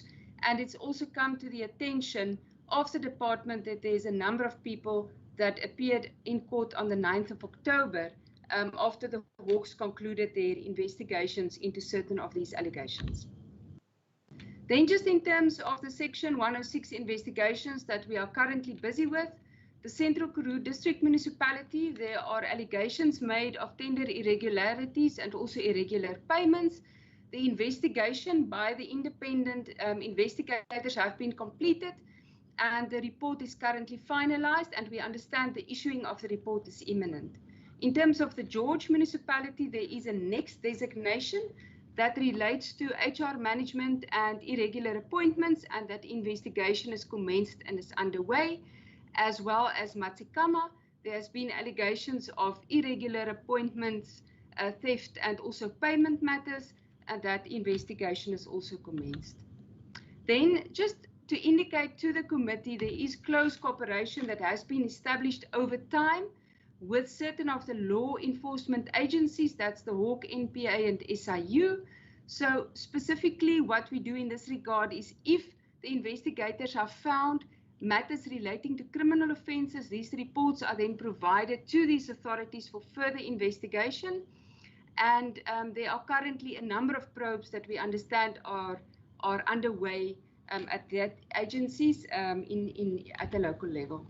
So just in terms of some of our own strategies, honourable members, that we are currently busy with, we are providing ongoing training to officials in municipalities on anti-corruption. We rolled out a big project together with COCTA, as also with SALGA, to look at the integrity management framework, and all municipalities have now adopted this framework, and we've also provided anti-corruption training specifically on the legislative frameworks. In terms of the training of councillors, we have trained numerous councils on the code of conduct, but also additionally on ethics. Our team is also very much involved in assisting the impacts to ensure that they are functional. And then a project that we're very excited about is an ongoing training that we are providing to our councillors that looks specifically to my personal value system and ethics. So we're doing it with one of the Untitled Foundation, we're doing it with University of Stellenbosch, and here we are really focusing on ethics and providing additional strengths in that regard to the councillors. There is legal guidance and advice to municipalities, ongoing advice specifically around regulations for senior managers, and also municipal regulations and some of the PRECA interpretations. Then specifically, the team is also looking at projects to address some of the specific findings by the AG. So the team is busy assisting municipalities to reintroduce or maybe update some HR policies. We have also a very interesting program where we are looking at the next generation of municipal leaders, and we call it our mentorship program. And then lastly, the team is addressing very specific matters that were raised by the Auditor General in terms of ICT in municipalities, and we are assisting municipalities with action plans in that. Chairperson, that then concludes the presentation, sir. Okay. Thank you, Ms. Barnett. Colleagues, it's a presentation dealing with the topic on the agenda. So I'm going to open the floor for questions from the members, and then we will take it from there. Please indicate your desire to pose questions, and I will take it from the colleagues in the order in which I have raised their hands. So I first recognize Honorable Ntegu, Honorable Seku, Honorable van Westhuizen, and then Elder Lady Wolmerans that's on the platform. So please, we'll start with that, and we'll have further rounds if need be. But for now, let's start with Honorable Ntegu. Honorable Ntegu, the floor is yours. Thanks, Chair. I welcome the presentation, and it's quite informative. And I have noted the areas of concern that they've raised, of which they are currently dealing with in terms of municipalities. But I just wanted to understand what could be the correct procedure because in most municipalities you will find that there are employees who would want to expose corruption that is taking place and fraud that is out there, but they would find themselves being compromised by politics. You must check, this is a political field. At any government level, politics play their role in preventing people to come forward. That what could be a situation whereby employees come forward without hiding their identities, but they do not become subjects of victimization.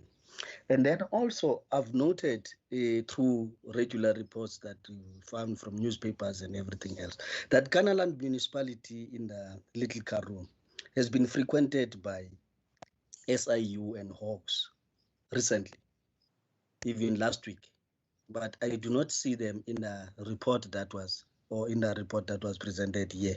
That what could be the situation with that municipality, so that we would understand whether they do not form part of this report, or maybe they might form another report.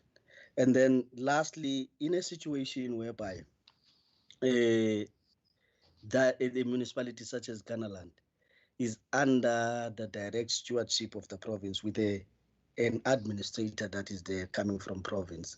So how long is the duration? Because I think that province wanted to remedy the financial and administrative circumstances there, but you would find out that even though province is involved in terms of administration, that there is a frequent a visit of law enforcement agencies, but there is no absolute results that are coming out of reading the municipality of alleged corrupt activities that are known in that situation. So I wanted to understand that for how long can a municipality be in terms of the law under an administration and get the proper desired results as far as corrupt activities are concerned. Thanks. Thank you, Honorable Ntegu. Honorable Seku. Thank you very much, Chairperson. I think Member Ntegu have covered me, but I just want two maybe questions. One is from that slide of after the whistleblower, the presenter said that there is a high-level assessment. If you can get the clarity of what does she mean when she says the high-level assessment, because with the slide, it meant that before investigation can kick in, they need to check the merit of the whistleblower, of the notification, or of whatever that is happening in that municipality. So just the high-level assessment, what does it mean if it's not the investigation, and who is responsible to do that, and in which way? Because I sort of think that the whistleblower is where they get compromised before investigation can even kick in. If I can get that. And another thing is, what is the financial implications to the municipalities because of, and I'm going to make an example. When I was a councillor in Cedarburg, there was the issue of the food parcel, and the case went to the Hawks. We were questioned as the councillors. It took more than 5 years before a decision can be taken about that. And my take is that if a whistleblower comes to report an issue, that means there is an anticipated reaction that that corruption have to stop. But if it has to take about 5 years, there is a mess that happened maybe within that municipality or whatever the case may be, whether it being in the department or in the system that is there. Is it not? Is there a system that indicates the time frame to the issues? Like Member Taku was saying that now the administration and other things, the systems are there, the regulations are there, the act is there, but to what an extent is that implemented to cut the mess that might happen whilst the investigation is still going on, to help some of the municipalities that end up in red because of the corruption that is happening in those municipalities? And the last one, it will be of the protection of, if I want to be a whistleblower, I want to remain anonymous. How is that being, how is that going to be handled by the department to make sure that there's no way in my service, if I'm in the municipality, am I going to be compromised one day? How do you assure me, or how do we assure the whistleblowers that that will never happen, that I can be intimidated or even victimized to even resign? Because there's been the scenarios where some of the whistleblowers had to resign because of they were victimized after it was a leaking information of who reported the corruption that was happening. Thank you, Chair. Thank you, Honorable Ms. Seku. Honorable van der Westhuizen. You may proceed. Thank you, Chair. Chair, 4 questions from my side. I would appreciate it if Ms. Barnard could just expand on the receipt of these allegations. Are there any minimum bars to cross before an investigation is triggered, such as a sworn statement or something to that effect, to try and curb the number of frivolous complaints? And what is the ratio of frivolous complaints received? The second one is, who in a municipality should be providing the information and or the documents requested by the provincial investigating team? Because I've seen cases where letters were directed to the speakers of councils to provide documents of, let's say, for example, bid application committees, etc. And on what basis or grounds in law are these requests directed to speakers of councils? And if I may say, it puts them in a very difficult situation, because on the one hand, one would like to cooperate, but on the other hand, it's my impression that the speaker is not supposed to go and order municipal staff, like secretaries or chief financial officers, to make copies of documents. That may expose you again to allegations of now interfering into the administration if you start instructing officials. The third question is, what is deemed to be a reasonable period to hand over such copies of documents to investigators? I've been privy to cases where, it seems to me a speaker was asked to submit documents within 7 days, and then for 3-4 months, nothing would be communicated. And then suddenly, thank you, we want these and these and these copies of thousands of pages, and we want them within 5 working days or 7 days. And then the last one, I've been informed that investigation reports compiled by one entity cannot be used by other entities. Yet, and I welcome this, Ms. Barnett has now said that they do exchange, it seems to me, reports, or they hand over reports to Hawks SIU. What is the position in this regard, and what lessons have we learned? What have now changed so that we are able to share information gained in one instance with other enforcement agencies? Thank you, Chair. Thank you, Honourable van der Westhuizen. Any other member would like to pose a question? Member Smith, yeah. Member Smith, welcome to our meeting. I know you've joined us a while ago. I'll allow you an opportunity to ask a question, and then if there are no other members who'd like to ask a question, I will then give Elder Lady Wolberans an opportunity to close. Thank you, Honourable Smith. It's your opportunity. Thank you, Chair. Chair, just quickly on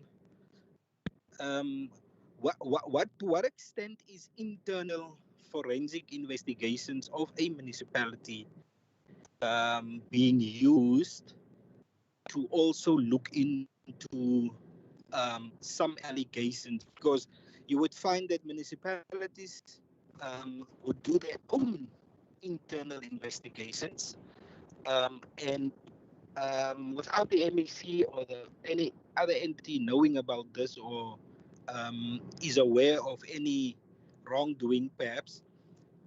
So my question is, in terms of that investigation internally, and perhaps there's evidence of wrongdoing, to what extent is that information reliably used, or in terms of the provincial government's responsibility when a allegation serves on their table? How do the internal investigation reports of municipalities in any investigation, how is that relevant to the responsibility of the provincial government? I'm not sure if you get my question, but I'll be able to clarify if anyone didn't understand. Thank you, Chair. Thank you, Honourable van der Westhuizen.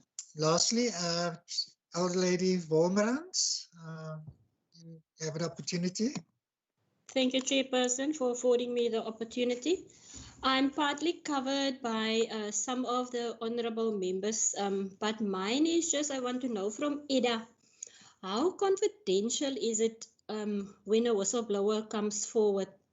And the reason for my question is because it happened in our municipality, in Knysna municipality, that people became whistleblowers. And at the end, I don't know how their names, their identities became known, but in the end, they were victimized. And I think that is a great cause of concern, because if that is going to happen, that those people's identifications are not going to be confidential, then people won't come forward in raising anything that is happening at the municipality that's not supposed to. So thank you, Chairperson. Thank you, Honourable. Thank you, Elder Lady Wolberans. I'm going to give Ms. Barnett an opportunity to respond to those questions, and then I will open a second round for follow-ups and new questions if need be. Ms. Barnett, it's over to you. I think your mic is muted. Thank you. Thank you, Chair. I just want to check if my HOD is still on the platform, if I may. Yes, Mr. Paulson is still on the platform. Okay, thanks, Chair. I will then answer a number of the questions, Chairperson, and then I will also ask my HOD if there's anything that he wants to come in and add.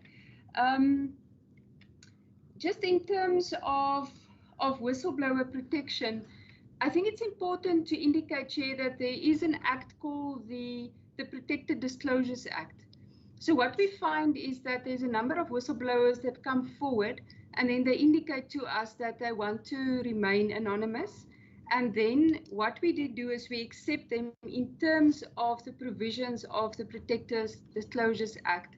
And then there's a very specific process in which how we handle the information that they provide us, and also how we handle the disclosure of their name, and also in the documentation that we make available to the municipalities. Obviously, there's a very specific process in terms of which we need to handle that. So that is indeed a possibility, and that legislation is there also to protect the whistleblowers.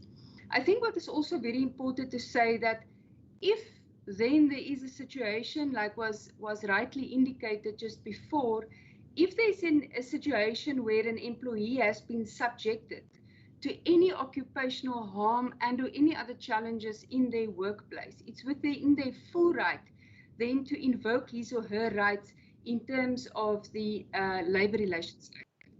So what is important is that there is a process to be followed, and if that happens in the workplace, there are specific rights assigned to the employee, which they should then just move over into the Labour Relations Act. That has been provided for. Then in terms of, just in terms of the Kannaland, the work that we are doing in Kannaland is currently under a 139.5 intervention, which means that they have a financial recovery plan. Our department, together with the Provincial Treasury, National Treasury, Cocta National, as well as provincial departments, have been doing extensive work in the Kannaland municipality in terms of stabilizing its governance and also looking at its cash flow. So at the moment, there is a decision by Cabinet that the intervention in Kannaland will proceed up until the election, and our support by means of a comprehensive support plan will therefore also continue in Kannaland in that space. So there currently is also an administrator, and what is important also to note, honourable members, is that when there are allegations made, in the case of Kannaland, it's not only reported to ourselves, which we will then investigate, but also to the administrator because of his specific role. So we are currently aware of a number of activities from other agencies in Kannaland. And as far as allegations that we have received, when we receive such allegations, we immediately start the process as we indicated before on the slides. So in terms of our involvement in Kannaland, it's an ongoing process, and we provide them. And as we reported on this platform before, there is definitely an improvement, at least in the stability and the governance in the Kannaland municipality. Then just in terms of the question, honourable members, what does a high-level assessment mean? How is it done? So what typically happens is that we receive a whistleblower allegations, and it's normally accompanied by documents of some sorts. Our team immediately looks at it. We've got an internal team, and I think it's important also just to mention to the members that we have a professional team of a professional investigator, and we have admitted attorneys that look at these documents. So it is a professional team. What then happens is the documents is perused that comes from the whistleblower, and in many instances, our team actually engages further with the whistleblower, honourable members, to get more information, to make sure what is the allegation about, and also to ensure that there is sufficient documents to be able to make a call at that point in time if it is frivolous or not. So there's definitely, in most cases, also a contact session, and then these documents are collected and assessed by the team. Then we've dealt with the whistleblowers. Just in terms of the frivolous allegations, honourable member, I think what we've now started seeing as we do more and more work in this space is that there are outright frivolous allegations. We find that people sometimes, the answer is not necessarily the answer that they wanted from the municipality or themselves. So then that's a frivolous. We look at it thoroughly. The team looks into it to make a call, and then it is regarded in that way. A second category that we're also starting to see, which is not necessarily maladministration, fraud and corruption, honourable members, but we see that as we look into matters, we see that possibly a municipality can strengthen its systems, let's say in HR, So it's not necessarily fraud and corruption, but we also assist the municipalities to strengthen their systems in the process. And then the last one, obviously, is matters that we need to consider going forward. So I'm not sure, Honourable Member, at the moment, with the data that I have with me, what is the percentage of frivolous, but rest assured, if we find any potential matters that can carry merit, the team looks into it some more. Just in terms of why do we make contact with the speaker, as rightly said, this specific action is guided by us, by the Systems Act, as well as the Western Cape Act. So we act there. The minute, Honourable Members, that we start following a formal process, like I indicated on the slides before, then the process is guided by legislation, and the specific correspondence to the speaker is one of the steps that is dictated to us by those two pieces of legislation. Then just in terms of what is a reasonable period, Honourable Members, what we do is based on the number of allegations and also based on the information that we already have. The team that I've explained before, the internal team consisting of those specialists, will then make a call about what is the additional information that we may require from a municipality. And based on that information, so we have a very good understanding of the number of documents that needs to come, the detail of the documents, we make a determination to give the municipality sufficient time to respond to us. Also understanding the urgency of this matter, and therefore we don't have a specific period, but we are guided by our specialist team and specifically relating to the documents that we need to receive. Then in terms, we dealt with a confidential matter, and then there was a question about if there are internal investigations. I think what is important is if there is information pertinent to the matter that we are looking into, this information will be required via the speaker from the municipality to provide to us to be able to assist us to make a comprehensive and full call on how to proceed with the matter. So any and all information that is pertinent to the matter that we're looking into, we ask for, and we require to receive copies to be able to assist us. And that, once again, is asked very officially so through the speaker from the municipality in formal correspondence, which we address to the municipality. Honourable Chairperson, with your concurrence, I will just refer back to my HOD if there's anything else that he wanted to add. Sir, if that's in order. For sure. Thank you, Ms. Barnett. Mr. Paul, sir? Thanks, Chairperson. So just perhaps to connect with Ms. Barnett, I think important just in the case of Canaland, the Honourable Member has raised a question around that, about the recent SIU visit as well as the Hawks. So there has been a Hawks investigation based on, I think it's a 106 if my memory serves me correctly, but that was prior to, in terms of prior senior officials in the Canaland municipality. They're no longer in that municipality, but I think we have information that the Hawks, together with the NPA, has decided to prosecute, and I think that process is underway. So there is that kind of process on the one hand, and the visit on the SIU was in relation to a recent activity in the municipality, and that also relates to a payment by a senior official in that municipality. And we have now begun with an assessment to determine whether there exists prima facie evidence of fraud, corruption, and maladministration. And if we're done with that process, and there is that confirmation, we will proceed with a formal 106 investigation in Canaland municipality. But there is, as the Honourable Member said, there is activity, and in relation to the length of that intervention. Obviously, we are now for quite some time in there, and we will remain in that municipality until such time there is the necessary stability to allow that municipality to function independently and on their own in that regard. So in terms of the time, I think the Honourable Member Maseko has asked about the time, the duration of these things.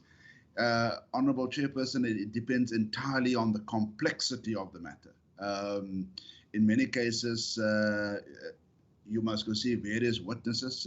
You must get affidavits. You must work together with the Hawks and so on the matters and so on.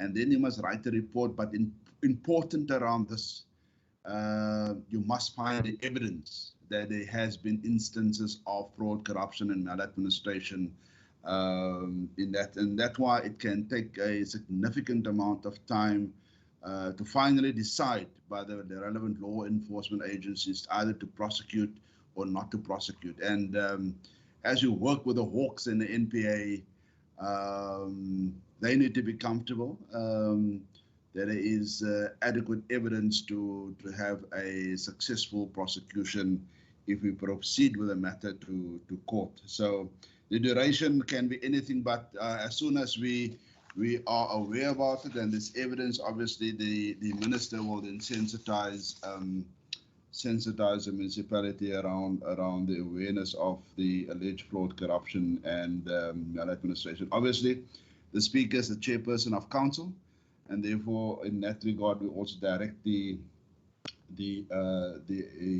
elements of fraud, corruption, and maladministration to the speaker. I think fundamentally around the internal investigations, it's at the prerogative of the minister. The minister does not have latitude in terms of the law, whether to investigate or not. The law requires and says that the minister, when that comes to his attention, that the minister must. And so the minister must, based on a sort of a pre-assessment, and then in the event that there's prima facie evidence, introduce a formal investigation. But at the minister's prerogative, he can also rely on the information of an internal investigation subsequent to an assessment, and the minister can then decide whether it's adequate in that regard for the municipality to have dealt with the matter sufficiently at obviously the prerogative of the minister. I think in terms of the confidentiality, what we're actually trying to do is, I mean, just based on the frivolous nature of some of the complaints, we ask that that whistleblowers actually go and give us a written affidavit, so that we have something in writing, and it's not just an email or something like that. And that helps a lot to first signal the seriousness of how we deal with some of these allegations and so on. And so we do that just to protect also the whistleblower and the work that we are doing, that it remains entirely confidential, and that we do not disclose at any time some of the privileged information around it. Obviously, I think although we don't do it, I think there is some kind of, you find that that at times that the stuff is being revealed in one way or the other way, that actually expose people that have actually lodged a complaint. But from our side, we treat that information very confidentially, and we do not reveal it to any municipality or any official. It's only ourselves and obviously the minister, but also in the event possible where we go then begin to work with the Hawks and the NPA, they would then understand who some of the people are, but it's the information is kept very, very confidential as far as the department and the provincial government is concerned. Thank you, Chairperson. Thank you, Ms. Barnett, and thank you, Mr. Paulson. I will allow a second round of questions, and I will kick it off. Members can indicate their desire to pose further questions or follow-ups. But I will start with one or two questions myself. I would like to know, once the process has been activated in terms of 106 investigations, and it comes to the conclusion of that investigation, and there's a decision, either disciplinary action need to be taken, or alternatively, there are prima facie evidence that criminality has occurred, and it being referred to the Hawks and the NPA for further action. Now, I'd like to know, often you find certain municipalities, there's a reluctance to cooperate with these kind of investigations. They obfuscate, they have all kinds of excuses and duck and dive in terms of their cooperation with the investigations. And one slide, it stated non-compliance with such investigations will result into either a fine or alternatively imprisonment not exceeding 12 months. Now, or did the department experience degrees and levels of non-cooperation from certain municipalities in terms of these 106 investigations? And what does the department do once the reports have been completed and are referred to council for action or execution, and there's a complete reluctance of councils to deal with these reports and allow it to gather dust and never dealing with the reports in terms of what is expected. Then secondly, I'd like to know, in terms of the specific municipalities, it was stated in the Bitter municipality, the Walks are currently investigating the matter, etc. Can I get a sense in terms of how far that particular investigation is, because it's coming on for a long time now, and I know the degree of complexity will dictate the time frame of these investigations. And then furthermore, in the slide, it was stated that this Central Karoo District Municipality, that the report is imminent. You know, how imminent is that report? And can I get an indication as far as that is concerned? And then lastly, at Cedarbit Municipality and Mitsikama, it is well known. It was all over the press and electronic media that the SIU sort of launched investigations into alleged corruption in those municipalities. If these municipalities are being sort of targeted by the SIU or the Walks, or where does the department come into it? Does the department wait until that particular investigation is complete before they consider launching a 106 investigation in those, because the allegations are there? It didn't come from whistleblowers or from any other source. I mean, it is there in the public domain. And then lastly, what's the cooperation? And I know that Ms. Barnett alluded to it, cooperation between the Walks and the department in terms of dealing with certain investigations. I'm going to stop there now. I'm going to allow members to pose their follow-up questions. I recognize Honourable Smith and anybody else?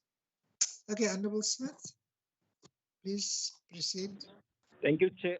Thank you. Just a quick one. Now, I just wanted to understand, when a certain process is unfolding in a municipality where the province takes over, after it places that municipality under administration, how long, by law, is the province then allowed to do the interventions and hand the municipality back to the local leadership? Thank you. Thank you, Honourable Smith. Any other member would like to pose follow-up? If not, in the absence thereof, Ms. Barnett. Ms. Barnett, please proceed. Thank you, Honourable Chairperson. I will deal with one or two questions. I'm going to ask our advocate Gary Birch, Honourable Chairperson, just to deal specifically with the question that you raised. If we are finding that the municipality is not cooperating, what legally can we do? So I'm going to ask him to attend to that one, as well as if a council then opts not to deal with the outcome of reports. So I'm going to ask him to do that. Before he comes in, Honourable Chairperson, just to indicate, in terms of the Central Karoo District Municipality report, we are expecting it this week still. So we are in constant contact with the investigators that have been designated. They are only finalizing the report, and then they will hand it over to Minister who designated to them. This will happen in this week still, Chairperson. So that is what imminent means. And then I will ask Advocate Birch to please deal with those two questions, Chairperson, as well as how long we can put the municipality under administration for, Honourable Smith. And then maybe I'll ask my HOD Chairperson, if I may, just to assist me with some of the questions relating to specifically the Hawks and the SIU, Chair, if that carries your approval, sir. It's in order, Ms. Barnett. Please proceed. Advocate Birch, Chair.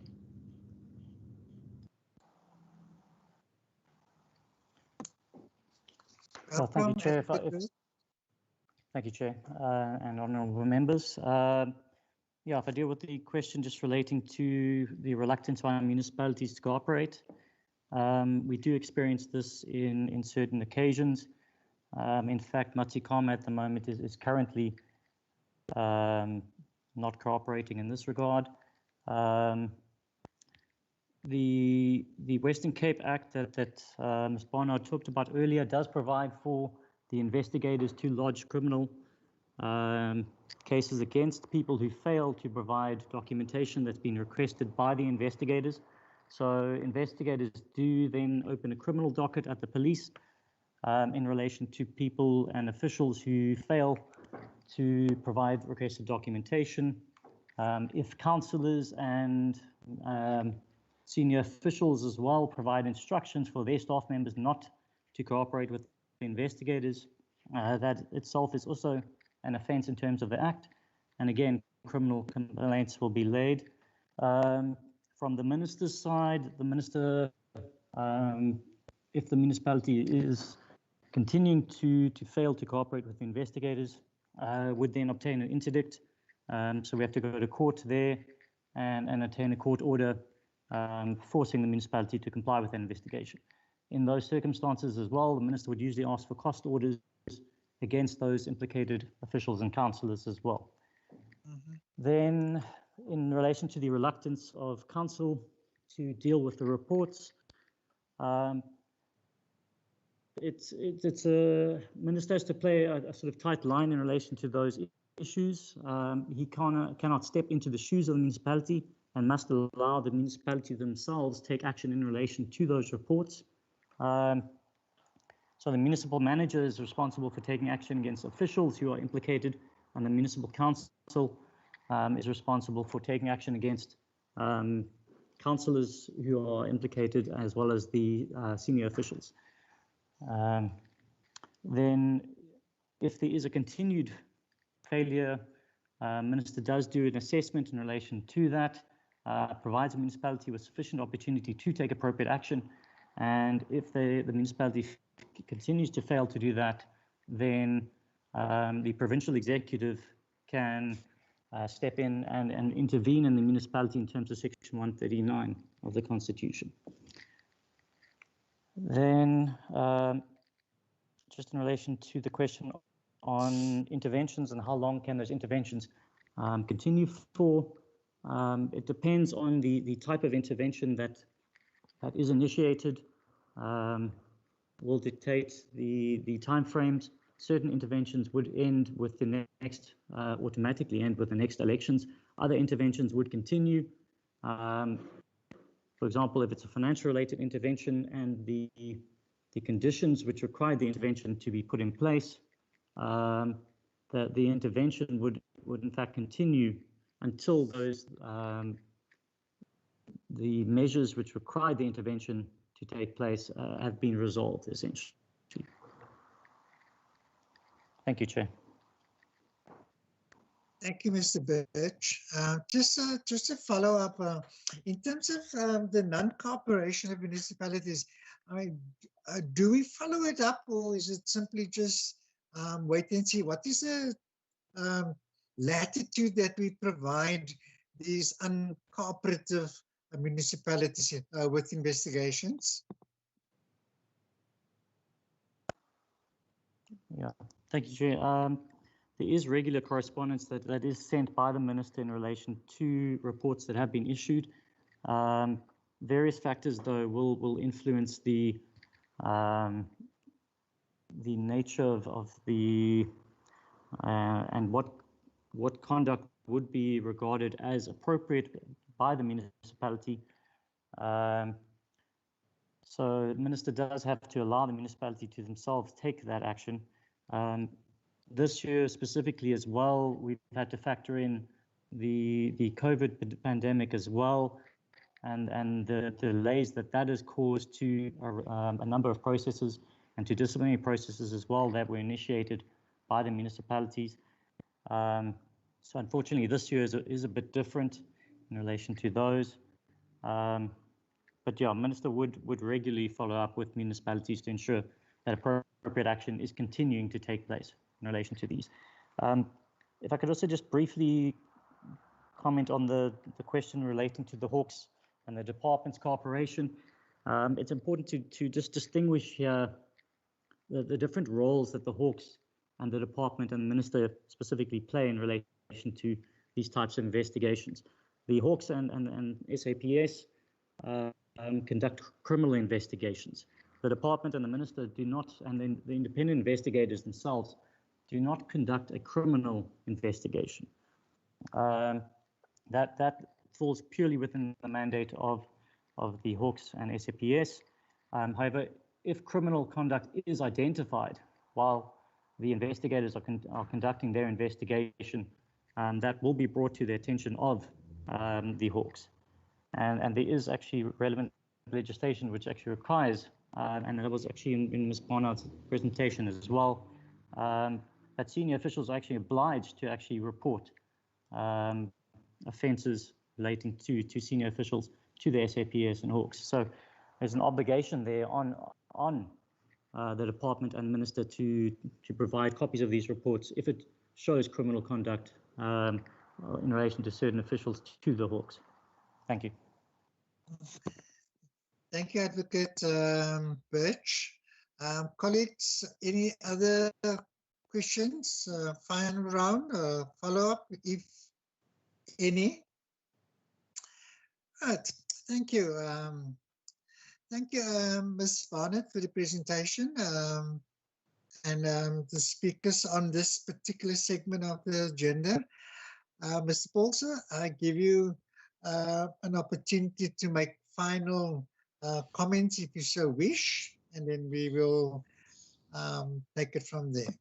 So, Chair, just perhaps to thank you very much for the opportunity, just perhaps to add 1 or 2 points. So just in terms of the non-cooperation, so Bido Municipality has done it in the past. The Minister has approached a court of law, and the non-cooperation was set aside by a court order to say that the municipality must cooperate with the Minister in terms of the investigation and so on. So it's the fundamental thing is that we just approach the court of law. Obviously, we work together with the Hawks and the SIU, and we also provide our own reports that we generate in terms of the 106 investigations through the Hawks and the NPA, and that also assists them to fast track some of the decisions to whether to prosecute or not. So we have a close relationship with the Hawks and the NPA, and we work very closely with them. Just in regard with the SIU, so we also liaise with the provincial head in the SIU in the province. And just on, if I can take, for example, just on Matsikama, so the SIU decides then to investigate sort of financial misconduct in relation to the MFMA. And so we've also begun a process, but we've then spoken and on the matter. So we will deal with the balance of the stuff in relation to other stuff like appointments and that kind of stuff and so on. But the SIU would not necessarily investigate that, and that's why we would investigate. But we collaborate in terms of investigations where there's prima facie evidence of fraud, corruption, and maladministration.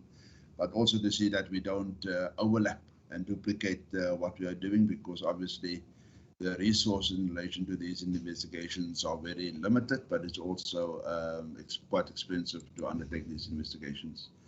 But we are also in the process. We've been given earmarked funding from the provincial treasury to further strengthen our own capacity. Obviously, it's run up to the local government elections, and what we found in the past that these times are always commensurate with the increase in allegations of fraud and corruption and maladministration. So we understand the environment and we understand our business, and that's why we're in the process also to procure additional capacity just to help us with the increase of these allegations into fraud, corruption, and maladministration. Thank you, Chairperson. That's all from my side. Thank you, Mr. Paulsen. That concludes this particular presentation. I'd like to thank Mr. Paulsen and your team for allowing us to gain a better insight in terms of what is happening in the province as far as these investigations are concerned. May you continue to fight the good fight and deal with corruption and maladministration and fraud wherever it may rear its ugly head in our province and our municipalities, and that you deal decisively and expeditiously with these kind of misconduct. Thank you so much. You may leave the meeting. The members will stay behind we'll take a 5-minute leg stretch quickly, and then we'll return to deal with some housekeeping reports and for resolutions. Colleagues, it is now 11:20. We will resume at 25 minutes past 11. So just a little leg stretch quickly, and then the department and the officials may leave the meeting, and then we will return in 5 minutes' time. Thank you. Thank you, Jay. Bye-bye.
curated. It looks like it. I see all the members are present.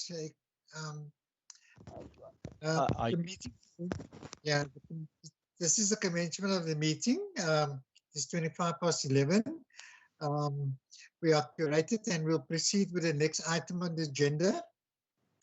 And that is, we deal with resolutions now, seeing that presentations are still fresh in our minds. Colleagues, any resolutions in relation to the first report, the first presentation, as well as the second presentation, not in any particular order. So please let us hear from you if you have any resolutions.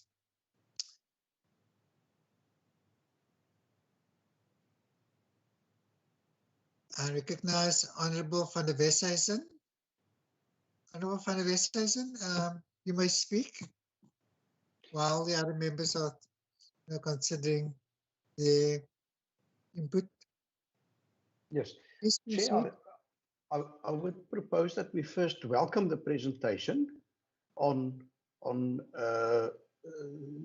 the disasters linked particularly to fires, but that we as a provincial standing committee also express our concerns about the upcoming fire season, and that we call on all members of the public, since we've now learned that the majority of fires are started by humans, to take extra care during the upcoming fire season when dealing with fire. That is my first proposal. Shall I continue with the second one, Chair? Please proceed. The second one is I've been impressed by the explanation that the costs of calling in early assistance by municipal firefighting departments will be carried by province and not by the municipalities, and thereby hopefully enhancing the call for early interventions in the case of fires. And I would like to propose that we as a committee express our appreciation for that arrangement with our local firefighting stations. Then thirdly, Chair. And can I just add to that, and we call upon all municipalities to sort of make use of that kind of incentive. Agreed, Chair. As I've said, I think some of the major fire disasters that we've seen may have been limited if you know, stronger forces were deployed even earlier on. And the third one, Chair, is therefore that the particular attention be paid to the early assessment of the risks of all fires, so that, you know, and that links to the second one, that so that, you know, people don't underestimate the risks associated with fires when the fire is still small. And then the the fourth and last one from my side, Chair, I would like us to please see to what extent can we as a province assist with the prevention of fires in various ways, and once fires start, the fighting of fires in informal settlements. It seems to me that in this day and age, where there are so many fire regulations when it comes to places of work, factories, even residential homes, etc., as if the risk for humans, particularly in terms of residences, are still in our informal areas. And those people are already some of the most vulnerable in our society. And I do believe that also in our municipal planning, but also in the kind of equipment that we deploy when fires do occur in those informal settlements, that we see if we can't do even more to try and prevent the spread of these horrible fires that we have repeatedly seen in those areas. Also, Chair, the further rollout of things such as smoke detectors, it seems to me something which should be investigated. Thank you. Okay, thank you, Honourable van der Westhuizen. Any other member? Honourable Maseko, I recognize you. Thank you very much, Chair. I don't know how can we structure this one of the issue of the illegal connection of the electricity, because it's a huge problem, and from what the department have said, it's one of those things that they don't know how to really deal with. So we have to, how do we motivate and also try to see if there's something that we can do to empower the municipalities in dealing with the illegal connection, because it's costing our kids lives. Even before the fires happen, I mean, as kids were playing in my constituency, one child died because was electrocuted by the connection, illegal connection. So I don't know how can we put it that we have an action plan as a standing committee to try to develop something that can empower municipalities to deal with that. I don't have an answer, and I think all these brilliant brains in the standing committee will be able to come up with something that can empower us to deal with that.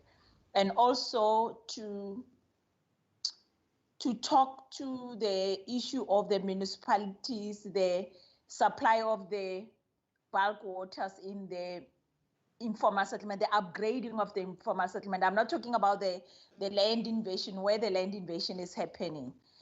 We need to have a system of how are they implementing bulk services to have the points of when there is the fires happening in the upgraded informal settlements, because that already is one of the projects that gets counted in the human settlements as the beneficiaries receive the free stands in the informal settlement. But when you look at the plannings, there's no the points where they put in the connection for if there is fires. So the plannings, the town planning says they happen. There's in the informal settlement also, it has to be part of that in the formalized way, not ways an informal settlement, because I know that in the informal settlement there is a places that are not habitable, but the land invasion is happening there. But where we say the municipalities where they are saying that they are doing upgrading of the informal settlement, that should be one of the implementation of where there is a point when the firefighters come, they know they can connect the water pipes to fight the fires within informal settlements in saving the lives in those municipalities. Thank you, Chair. Well, that's quite a mouthful. Thank you, Honourable Slody, Maseko. We will have to figure out ways how we can phrase it, Johan. Chair, I've got something in the chat. Something in the chat. Where's the chat? Chair, if I may proceed. Please proceed. Let me just see the chat. Thank you, Chair. The problem of illegal connections is as often has got to do with the non-availability of formal connections for people in informal areas. And I propose that we as a committee request a report on and then also monitor the number of informal structures in municipalities with and without formal electrical connections. I do know that in some cases, obviously, I presume this can only be where informal structures are erected on public land, that municipalities do provide people with what I would call electrical boxes, or prepaid boxes. And I think it's something which should be encouraged.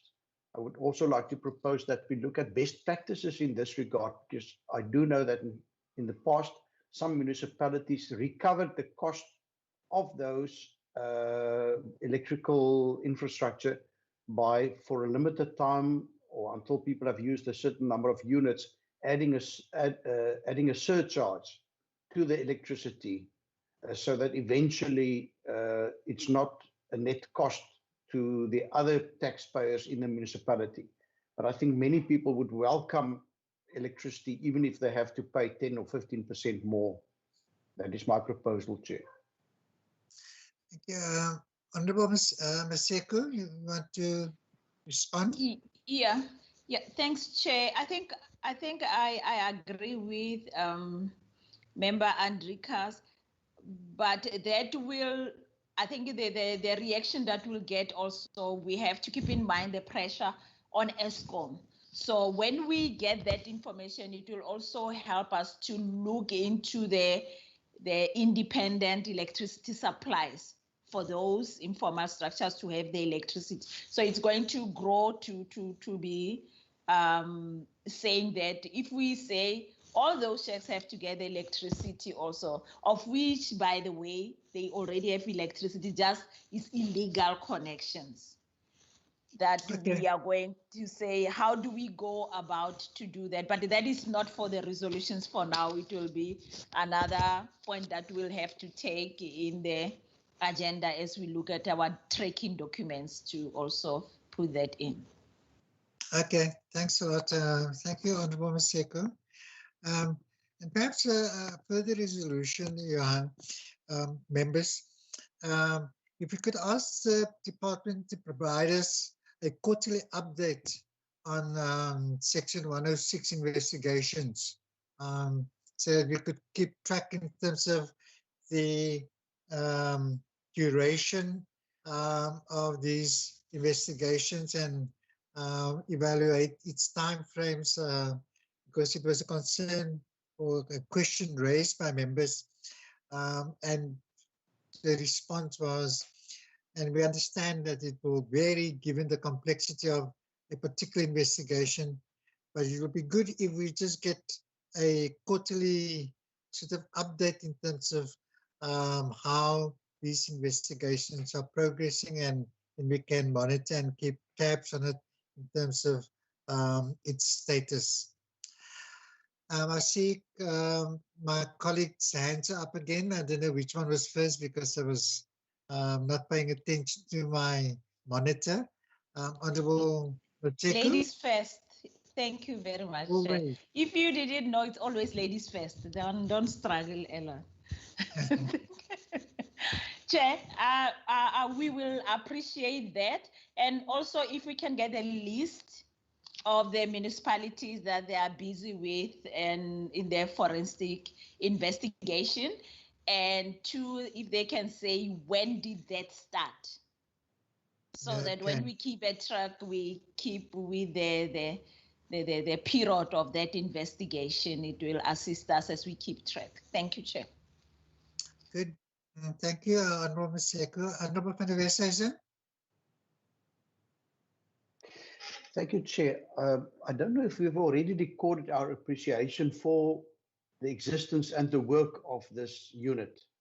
And I would like to propose that as a resolution, we appreciate and acknowledge their contribution to ensuring that our municipal administrations in the Western Cape do comply with legal prescripts, etc. So that would be my first resolution from my side in this regard. The second one is, I think it might be valuable for us to also know how the capacity of this unit compared to that of other provinces, particularly taking into account the relatively large number of local governments in the Western Cape. Because I think it would be prudent of us to just ensure that such a unit in the Western Cape have got the capacity to deal with the challenges that may come its way. Thank you. So what I'm proposing is if we could just get an oversight of what is the similar capacity in other provinces. Thank you. Okay, thank you, Honourable van der Westhuizen. Any other resolutions? No, thank you. In the absence of no further resolutions, Johan, that will conclude it. We can see Honourable Tegu will make the final resolution. Honourable Tegu, the floor is yours. Thanks, Chairperson. I'm not sure if we're on the second now presentation or we're still on the first, or we're coupling both. We both. We are Okay, done. We can now use it's this. yeah, sure. Because mine was to. I'm not sure what the program, through your indulgence, Chair, the program of the committee itself. Noting the presentation that was given or the responses were given regarding how the department managed to stabilize the municipality in Canaland, that what is the possibility of the standing committee to conduct an oversight visit in that municipality so that we would have a direct insight of what is going on, so that in other kind of municipalities that might be struggling, we would get a very much informed position of how, because you might check based on political misunderstandings, we might maybe reject the administrative part that is being played by the province. But if we can have a direct insight in that particular municipality, then we might be able to subject some other struggling municipalities under the same, but not to just take it from a word of mouth kind of thing, but to do a proper visit to the municipality and get an informed position. Thanks very much. That's my input.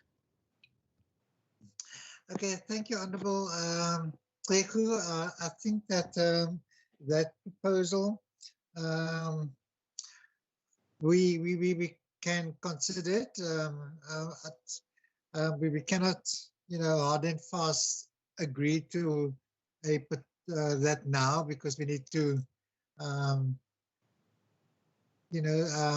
give it some further thought and then bring it back to the committee, and then we can then finally decide the feasibility of it. Thank you for proposing it, and it might be a very good resolution. Thank you, sir. That brings us to the end of the resolutions, colleagues. Let's move on to number 3 on the agenda. That is the consideration and adoption of draft committee minutes, quarterly report, and the tracking document. And that will conclude our meeting after we've dealt with those 3 items. Johan, we have the minutes of the 15th of September. Colleagues, it was circulated to all of us beforehand. You had an opportunity to go through it, I hope. And so we're dealing with the members that were present are all of us here except Honourable Tegu. Page 1. Move on, page 2.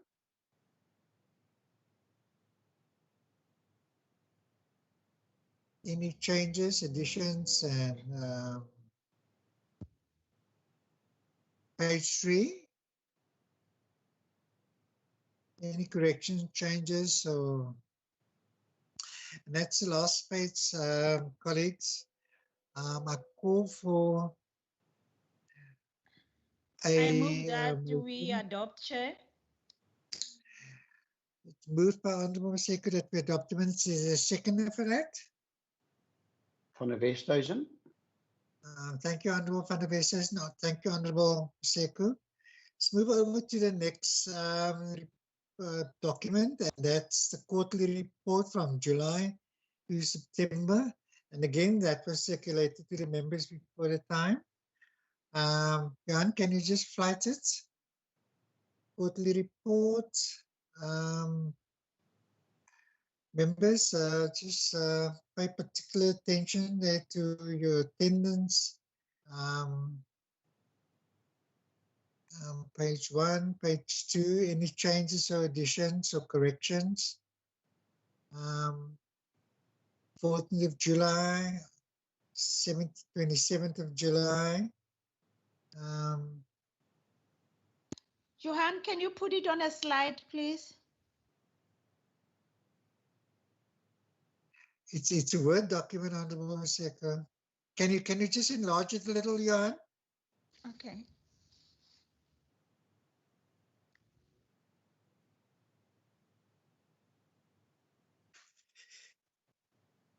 On the 18th of August, Honorable Maseko, there's listed an apology. I don't know, can't recall. So just check that correction there, please, or that particular entry. The 18th of August is when the human settlements was in West Coast, so Yes, it might be. Yeah, correct. You were in Pickettburg at the time. Yes, sure. And in transit. Yeah, thank you. That's the correct. only one. I don't see any. Yeah, that's the only one, yes. Okay. Jan, can you move on to the next page, please? Point 9 is the NCOP.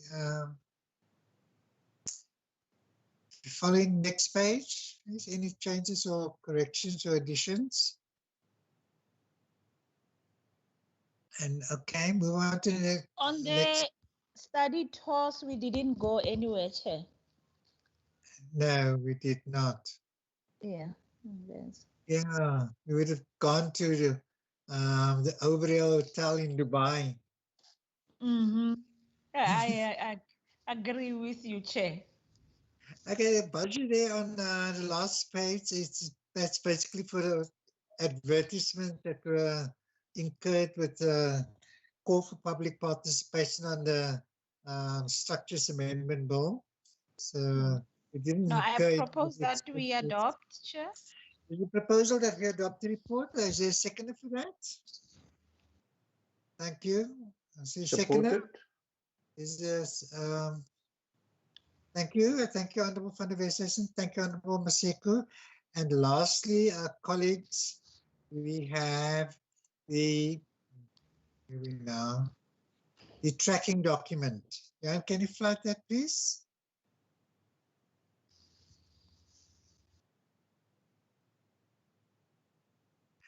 Okay.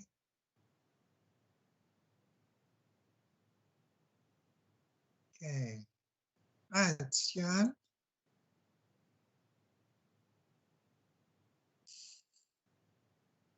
Okay, there's a tracking document. Can you just enlarge it a little, Johan, please? Members, this tracking document was circulated together with the other reports and presentations. And thank you so much. The tracking document is basically just the resolutions that we have taken and the matters that we discussed at various documents and what subsequently happened to it. Johan, anything that you want to add?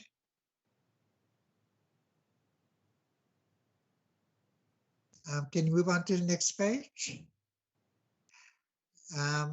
All these resolutions have been complied with and executed.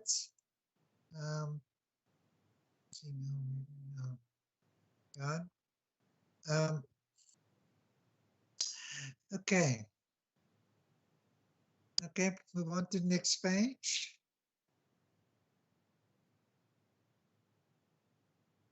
Those reports were circulated to the members, Jan.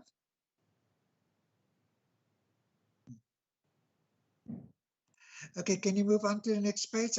I presume that those reports were circulated. That brings us to the end of the tracking document. So any corrections, any additions, any amendments? Any questions? I move that we adopt the tracking document, but on this page, on these pages, the blockies that are in the report, they are so disturbing my eyes. Okay. I don't know Okay, what that's is those blogging down. all Thank you, about. Professor. Much appreciated. Is there a seconder for that proposal that we adopt the tracking document as presented? Support. Thank you, Mr. van der Westhuizen. Colleagues, I thank you so much for your attendance and participation in the meeting. I extend a special thank you to our technical staff who were on standby to assist members wherever they may experience difficulties. I extend a heartfelt thanks to Johan for putting everything together and making things work in the background and circulating documentations to members. And for our members, thank you, colleagues, for support and participation in this meeting. May you have a wonderful day ahead. And that's the end of our meeting. Thank you. Chair, there's a hand raised by the procedural officer, Mr. Coutier. Yeah, and I recognize you. Sorry, my apologies. I won't keep members long. Chair, no, just a word of thanks from Alderman that Wolverans that attended our meeting. She left and then she asked me just to convey my appreciation that you allowed her in the meeting and to participate. Then I just want to highlight also to members that our next meeting will be on I think it's Friday the 23rd. And members will receive notices in today or tomorrow with that regard. Jay, I don't know if you want to inform the members about it. I just want to add, previously we asked Astron, the former Caltex refinery, to brief the committee on the disaster that took place there. The previous and the second one took place. They've commissioned the report. They've indicated that the report is ready now. They'd like to share that report with us. And the only available time we could accommodate that is Friday 23rd, due to us going on recess on the following week. So it will not be a long meeting. It will probably be a 2-hour meeting. So I'll appreciate if members could avail themselves.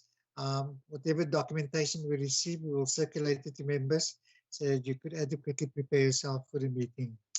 Thank you. It will be virtual. Okay, thank you, colleague. Chair. Enjoy the day. Thank you, Chairperson. Chair. Thank you, members.